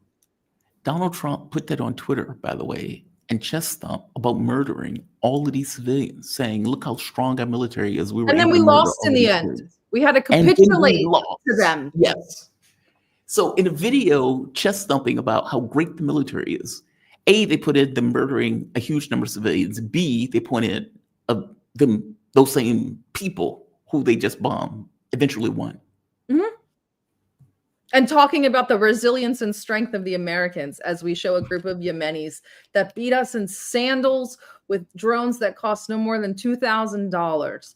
The magic of it. And this show has been amazing, but it's been such a black pill, but I mean that in the nicest way. And MAGA will eat this up and say, we are so back, baby. No more trannies in the military. We're all strong. We're bombing those brown kids in Yemen again. Wow. Like, you know what I mean? Like, MAGA is really sick. This whole thing is really sick. I've been exploring the privatization that this government, this administration is doing in these theaters. Namely, I focused on Gaza. I'm finishing up an article today about the privatization of Ukraine. It is worse than you can imagine. They won't, and they're not going to end Ukraine, Russia. Now I know, after researching, I'm like, oh, this war isn't ending. Ever. Well, they don't seem like they want to end it. In fact, they're escalating it. I mean, that was the whole point. I'm not Russia and Ukraine. I'm talking about America. They don't want to end it. The EU and America have billions of dollars in private contracts in Ukraine. And they're picking up more right now as we speak. They want to end it, though. Like, my assumption was they wanted to hand it off to Europe while the U.S. go. Palantir and Anduril just got $1 million contracts, over $100 million apiece. So while our government might want to get out of it, America doesn't want to end the war because it's very profitable for our capitalist cronies, all of our Peter Thiel mafia and Elon Musk. Didn't Poland say something like, we're going to make a lot of money off Ukraine? They will. Rebuilding or something like that? They will. Like, yeah, you are. They know the game. Everybody knows the game. They see this disaster capitalism. Their eyes light up. A new Iraq? Oh, this is so bad. It's really bad. It's worse than people want to talk about, honestly. I'm glad we talked about it. And it's evil in real terms. Oh, it's funny, like using the term feels epic. No, it feels silly. If you're like, because I don't really do the whole. I mean, I'm obviously religious. I'm religious, but like I don't do the whole good and evil. This is an existential battle. But when I'm researching, I'm like, this is so dark, and evil. It's evil. It call it what it is. I mean, and I don't mean this in a religious sense. I mean this in a literal sense. I mean, they provoked a war that didn't need to take place. And that, I got to be honest, to me, that was a black pill for me. God, man, it took me a while to really grasp, holy shit, this is a real war. Like, I just couldn't wrap my head around this idea when I first started at the radio station that they provoke, and I know, look, you can call me naive, fair enough. I was naive. I just could not wrap my head around the idea that hundreds of thousands of people are killing each other in a war that was provoked, and that they knew the war was going to take place, meaning they edged it and they kept pushing it to the point where the war took place. And then for them to have these propaganda exercises in regards to war fighting. So it's like, yeah, we're going to go into Kursk. No, there's not really a military significance for it, but fuck it. Let's go into Kursk. Or yeah, we're going to have this offensive, but we're going to make promos about this offensive. We're going to do all this other stuff. And it's like, you guys are getting all of these people killed for what? Like, it's so dark. And then you add into this, like, hey, now we can make a ton of money off the fact that we got all these people killed. And we don't even care about the Ukrainian lives. We're just putting in money. They're putting in their lives. This is perfectly great for us. This is the way they're thinking about it. They don't care about Ukrainian lives. They love the fact that they're going to make a ton of money off of rebuilding, quote unquote, Ukraine and whatever's left over Ukraine. As you point out, the contracts and everything else. It's grotesque. And yet this is the way it functions. So, Sarah, thank you for this. I always appreciate this combo, a sad combo, but a needed combo. Thank you for having me. That was a good one. I needed that vent. So I feel better that like someone else sees it and I'm not like Chicken Little, because sometimes I'm like, I'm being dramatic, right? It's not this bad. I don't think you're being dramatic at all. I think I'm not being dramatic enough. I don't think you're being dramatic in the least. As I tell my mom, life doesn't matter. And that's hard for people to wrap their heads around because they grow up thinking that it does. Your criminal justice system says it does. Your parents said it does. And yet when you get to the international stage, do we need to blow up an entire apartment to get one guy? Yeah, fuck it. What's the big deal? Do we need to, like no bullshit, right? Like, if a drone strikes this wedding, there's a guy there I don't like. All right. Yeah, there's one guy. Yeah, we're going to kill 100 people, but fuck it. Let's and not only that, we're going to put it in a promo. I mean, I tell this story a lot. When they made us watch it on a ship one time and they played Turn Down for What by Little John. And I was like, I'm done with this. This is so dark and evil. I can't deal with it. They played Turn Down for What as they were killing people? Mm-hmm. Wow. It's the military. I get it on some level, right? No, it's not supposed to be like that. A soldier is supposed to have compassion for... Especially an American soldier, is supposed to have compassion for the civilians on the other side. But they're supposed to. Vietnam showed that we don't, and then Iraq and whatnot, but they're supposed to. That's a tough one for me. Yeah, look, as a flat fact, conceptually, you're right. In reality, that's never the way it happens. No. Like you put a human being, you could put Martin Luther King in a military outfit and send him off to war. He will commit war crimes. The process compels itself. It's a systemic thing. Like, okay, man, I don't know if Martin Luther King is going to kill people, right? But I guess I'm pointing out, even the best of people in that system, your friends get killed. You may have people that get injured. You feel some kind of way about it, even if you're in the wrong. I remember I blew up at this woman, God, and I feel like an asshole for doing so. She was in the Iraq War. Her got into this back and forth about whether or not they had weapons of mass destruction in Iraq. And she kept saying, yes, they did. And I lost it. I went into blind rage because she was being obstinate, for one. And then it's like, I can't believe people even still believe Cheney. Yeah, it was like even Dick Cheney acknowledges that they didn't have fucking weapons of mass destruction. And you're sitting here telling me this? And after the fact, I had to apologize to her, even though I'm like, I can't believe you still think this. But again, in her mind, if they sent you off to war for this, maybe you need to cling to that as your rationale for what you did. And she told me, she says, look, we did some insane shit out there. Oh, wow. Yeah, we did bad stuff. Yeah. So, Sarah, thank you for this. That was a long goodbye. That was a Midwestern goodbye. Yeah, it is. I'm sorry. That's okay. Have a good Bill. week tomorrow. I'll probably see you next week. Hopefully I will see you next week. Sarah, If the world doesn't blow up, we'll see each other next week. Well, I just mean that hopefully you would say yes. Oh, of course. I'll always say yes. Sarah Bils is an independent journalist, U.S. Navy veteran, and co-founder of DD Geopolitics. By the way, when is the next time the show comes on YouTube or live? It's Thursday with Nick. Okay, so in 2 days. Nick Cruz? Yes, Nick Cruz. You should jump on. I'll text you. What time Thursday? We go at noon Eastern. Or noon my time, noon Pacific. 3 p.m. Eastern. Okay. I will hit you up on that. Yeah, let me know. All right. Talk to you later. Bye. Yeah. You have a good one, okay? You be safe. All right. Sarah Bils, shout out to her. She is fantastic. I always enjoy those conversations with her, even though we go all over the place. It's conversation. Let me hit my chat before it gets too late. Lab 66, America, Republican stupidity impressed by an English accent. What? Americans are stupidly impressed by an English accent. Yeah, I guess sometimes. I know they were with Tony Blair. I don't know how old everybody's here. I think I was looking at my metrics. Most of the people are in my age range, in 30s, 40s, 50s, 60s. You would remember when George Bush was trying to sell the war, Tony Blair was one of the best people to sell the Iraq war. And mainly, it wasn't that he was saying anything bright or intelligent. It's just the English accent was enough to do it. Fucking idiot. Wandi USA, I'm sorry. Palestinians are ancient Semitic by blood. Yes, they are. Yes, they are. The people forget that, but yes, they are. Ashkenazi Nazi, what's this? Ashkenazi Nazi are converts. Europeans by blood, hence why ignored. I don't know how many people know that, Wanda. Or Wandi?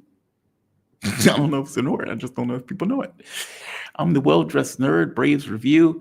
Can we get a link to that chart? Yes, we can, Brave. The one, which one, Brave? I showed a few charts. You talking about the big, beautiful Bill chart?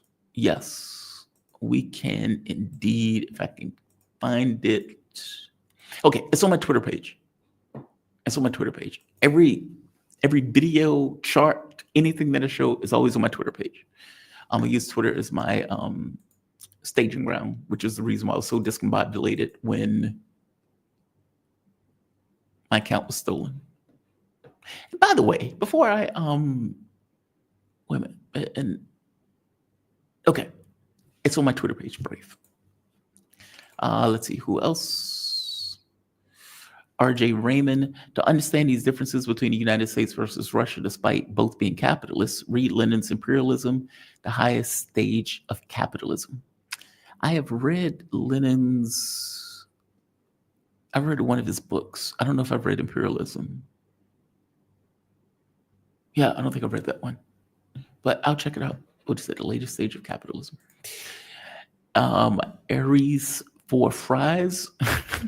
The real reason is they need people. They don't need people anymore. I think that's supposed to be they don't need people anymore. They just want to depopulate. It's AI they need workers anymore. They call them useless eaters. WEF, New World Order, World Economic Forum, New World Order. That is the rub, right? Workers, with the development of technology, the potential for workers or the need for workers diminishes on some degree. Because the moment that you get a robot that can do the job of a person, okay, well, I don't really need 20 people for checkout counters. Maybe I only need 2.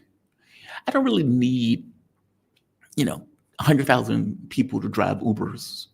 Maybe a few might do, but if I have robots that can do it, they can, for the most part, do it. Hell, I may not even need people at the gas station.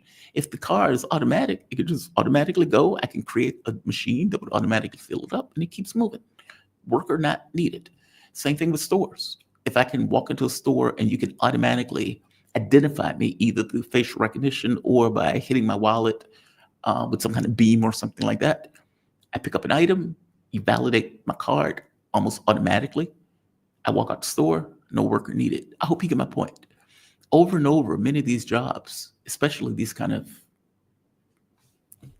mechanical jobs, don't really need a person if you just fill it with technology. And the moment that you get to the point where a person is more expensive than the tech, then by definition, just because the capitalistic imperative, they're going to get rid of the person and put in the tech.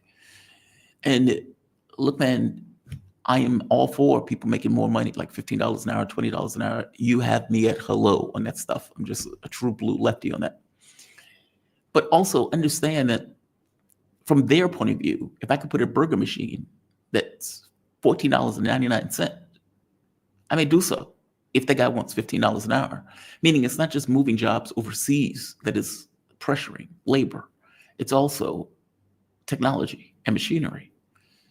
That sucks, right?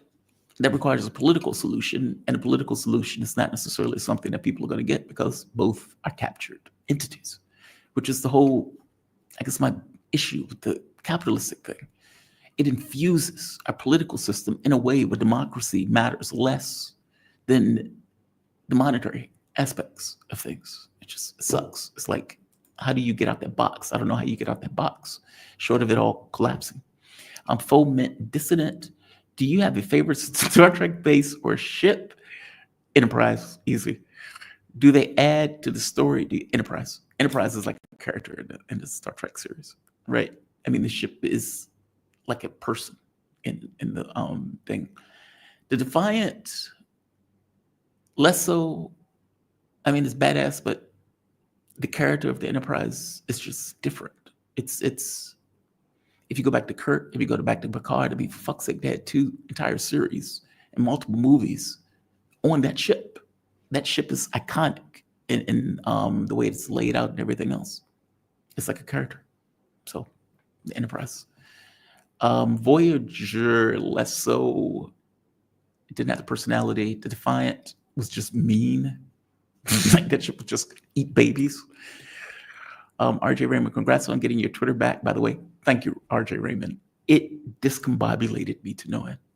It discombobulated me to no end. All right. I have an announcement, I think. And not just I think. I have an announcement. So I told the audience several months ago that when the radio station went belly up, that I was, for the most part, a leaf in the wind. That I didn't have, there were financial pressures. There was that. And because of the financial pressures, that I may be basically pushed to leave the country to deal with those financial pressures, especially if it was cheaper to do so. So I couldn't necessarily be transparent in the last country I was in because it was a NATO nation, and I was deeply uncomfortable with letting people know where I was. This one is different. I'm in Malaysia. Less of an issue. Look, this is not about travel. I've already been to Malaysia, and So it's not about that. When the job went belly up in the network, the expenses were extreme because you were living in DC. And it took 2 months just to unravel those expenses, which means your account is getting hit month after month after month. The amount that you were paying for effectively lodging, car, insurance, etc. That stuff was just eating away. And what I realized was that because I didn't have a place in general, that it was cheaper to actually leave and to go to a different location where the amount that I was paying for transportation, food, lodging, etc., was radically cheaper than what I was paying in the States, especially up to the point where the channel couldn't grow, and I could basically afford to live in the States. And so I left in the end of March. I'm going to be here for 2 or 3 months while I build back up my account. After which, I think I'm going back to the States. I mean, the reality of it is, it's expensive to live in America, especially if you're doing like an Airbnb or something to that effect. And every month, it was just killing me. Whereas at the very least with this, I was able to either break even or make gains in a way that I wasn't able to do in America. So as I pointed out before, this is definitely not about travel. In my last location, I effectively just was in my hotel room doing content. And this location is going to be the exact same thing, hotel room and content. No change to the time frame of the show. Yes, it's pain because that shit is, the time difference is difficult. But it's not my audience fault that I ran into economic difficulties. And so there's no reason to change the tenor of the show in relation to it.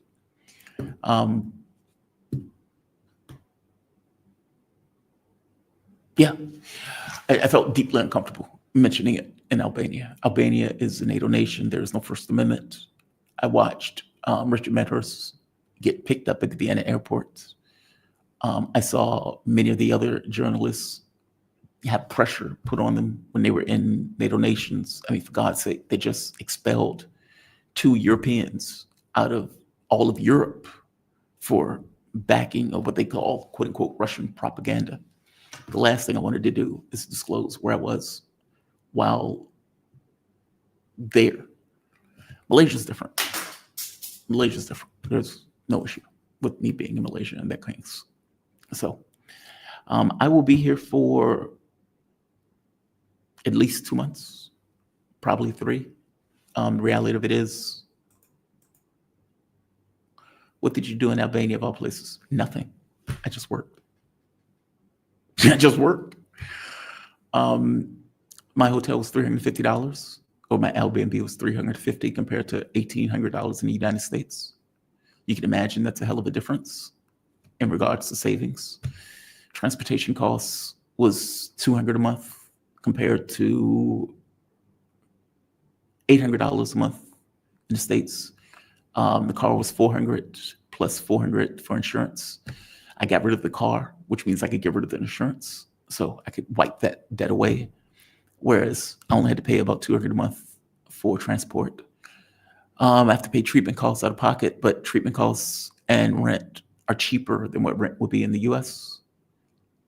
It's a math issue. I couldn't think of another way around it. I was stuck with, the dilemma I was stuck with was initially in the beginning was like, okay, I don't know what Trump is going to do.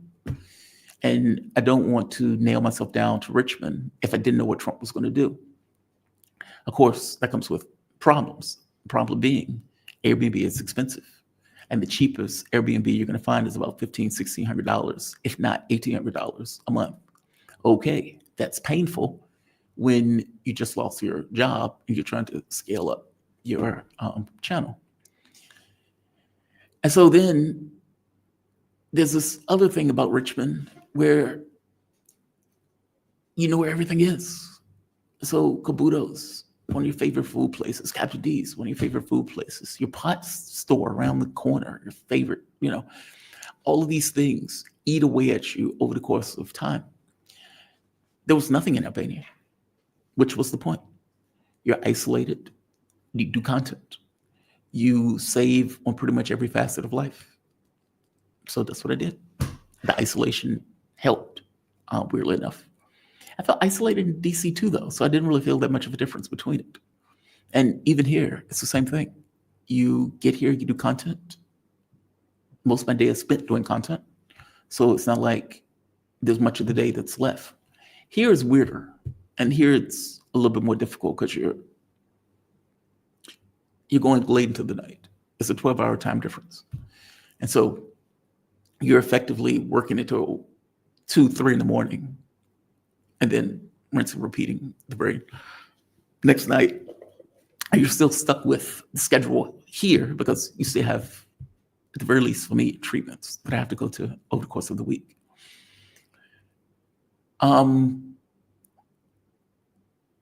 Yeah, it's weird. It's strange. But the entire point it's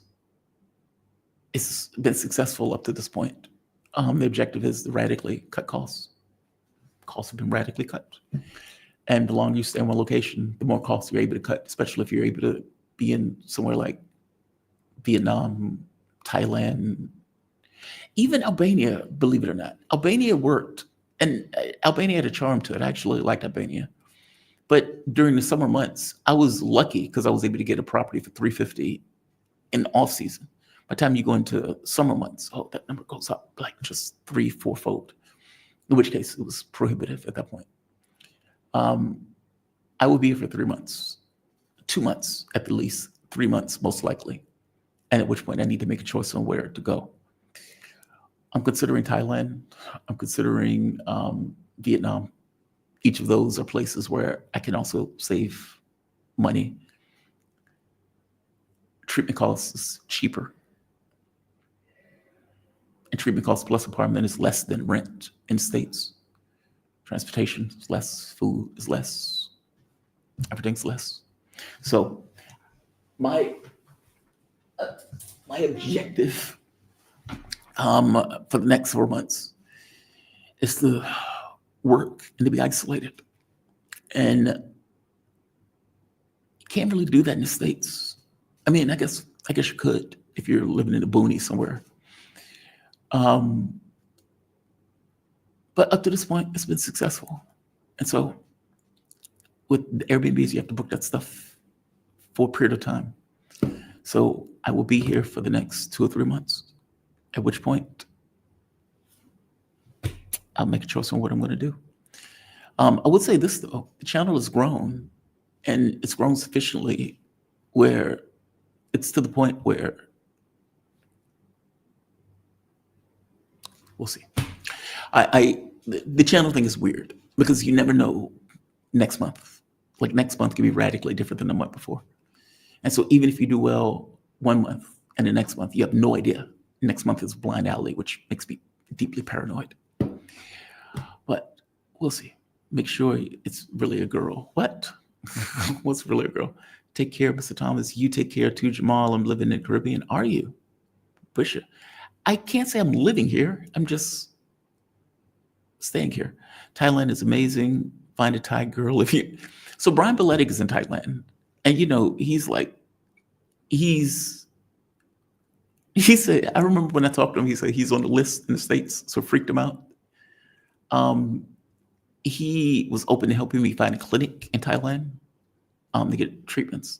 As you know, I'm on dialysis. So that's cool of him to do that. So Thailand might be another option. It's cheap to get to, which means you're not paying much money in transportation costs. And so you can limit the amount that you're paying in order to get from point A to point B. And you can replicate the process. If you're staying in one place for a period of time, you can save. So that is, Viet is very different. I've been to Vietnam. Again, this is not about travel. It's different. It's like, as a rule, I don't like to go to the same places that I've been before. But those are traveling. When you are going somewhere for a very specific purpose is different. It's just a different animal. Your objective is not travel. In this case, Vietnam, totally open. Fans will support you. Set up an account. Yeah, it's not your responsibility to quote unquote support me. I do a show. That's my job. And the show either rises or falls based on how well the show does. It's not about, yeah, I'm not doing that.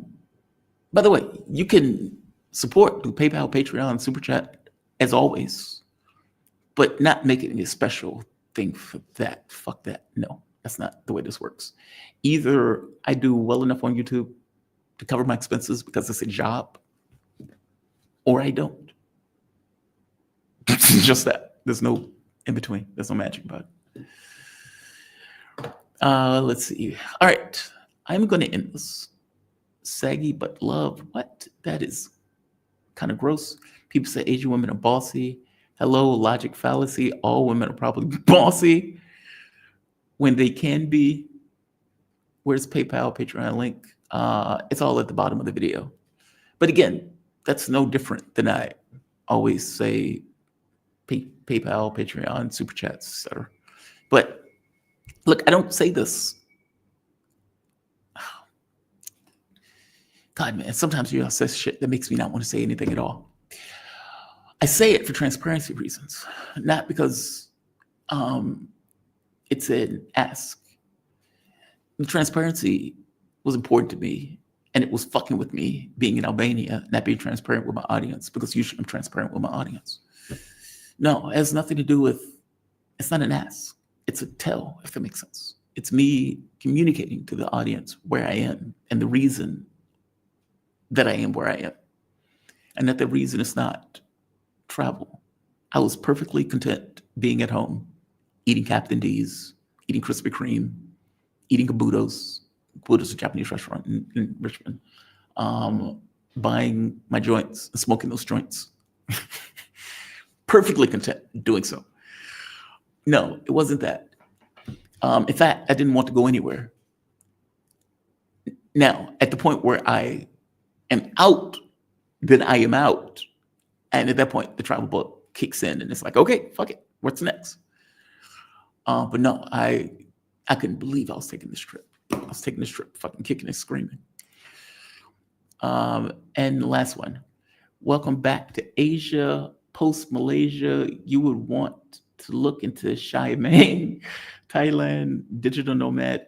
So that's the rub. The reason why I did Kuala Lumpur is because last time I was here, they had a heavy digital nomad community. And they were more developed than somewhere, let's say, like Vietnam. And I don't mean this as a dig. I actually preferred Vietnam. I like Vietnam better. It was more grungy. It was more,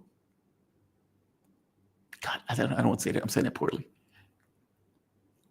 Vietnam had a charm to it. I just say it that way.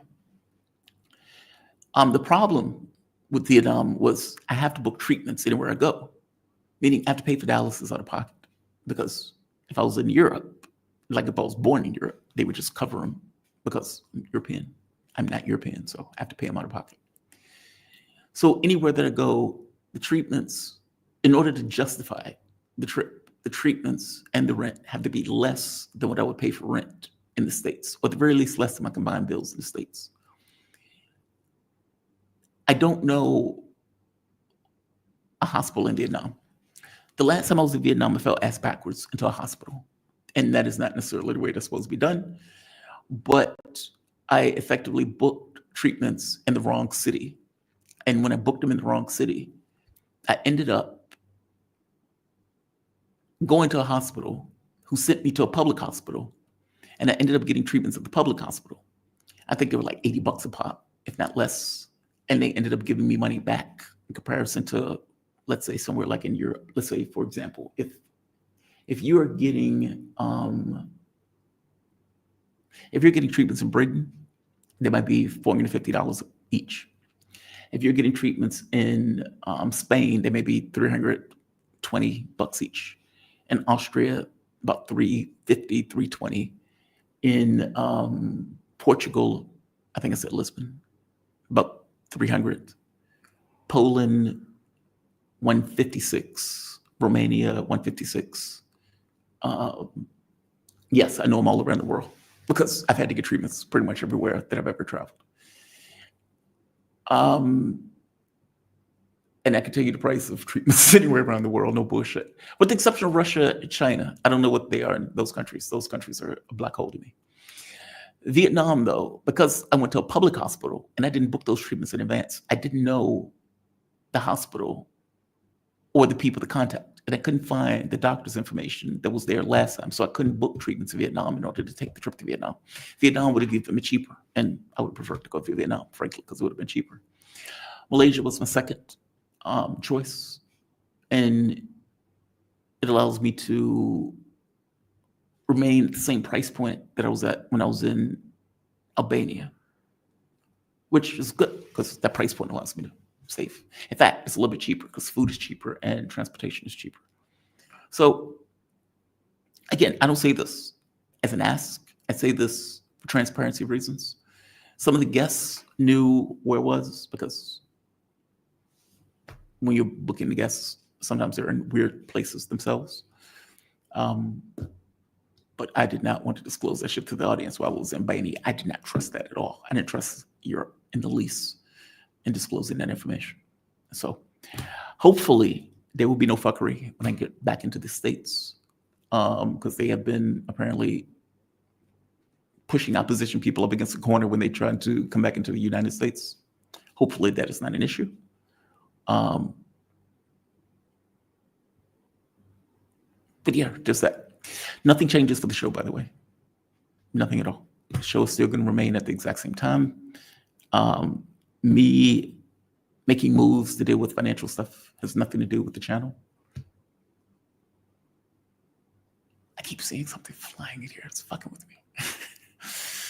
I don't know if there's a floater. All right, I'm going to end this because it's late and I need to cut videos. Nelson Caban, welcome back. Oh, I think I read that one. All right, guys, I'm going to end this.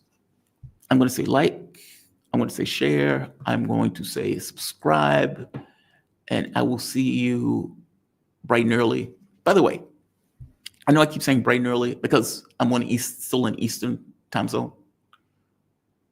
Haven't changed my time zones. When I talk to the audience or when I talk to my guests, I still tell them Eastern time zone.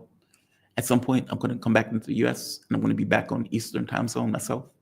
So my entire context is still on Eastern time zone, waking up at a certain time, being up at a certain time of the night, going to bed at like 4 or 5 in the morning and doing the same thing again. So when I say the mornings, I actually mean the mornings. All right. Rest up. Can't rest up. I have work to do. Move to Russia, Jamal, is your best bet. I want to visit Russia. Mark has invited me to visit. Again, all of that depends on price, because this is about math, not travel. Go native. It's DO, what is it? 42 in Sydney. Dude, you're only 2 hours ahead of me. All right. I'm the tough one in the family. Okay, I don't know the conversation you guys are having. So I'm going to say like, I'm going to say share, I'm going to say subscribe. You can support PayPal, Patreon, Super Chat, all those good things. Again, I say this for transparency reasons. God, man, it makes me not want to say anything at all. Anything that you say gets interpreted a certain way, even whether it's interpreted that way or not. I was on Twitter, and Scott Ritter said that his account had been hijacked, stolen. And I write under his account, hey man, that happened to me, that sucks. It's a pain in the ass when that happens. Twitter takes forever and ever to do anything about it. Months, if not weeks. So yeah, that sucks. And somebody said, hey, you know he's the enemy, right? Be careful. And I'm like, where did you get the notion that Ritter is an enemy of mine? Where did you get that from? I've never said Ritter was an enemy. I had an issue with a point of view that he had, which I took aim at. No more, no less. I thought he was off the rails in one of his points of view.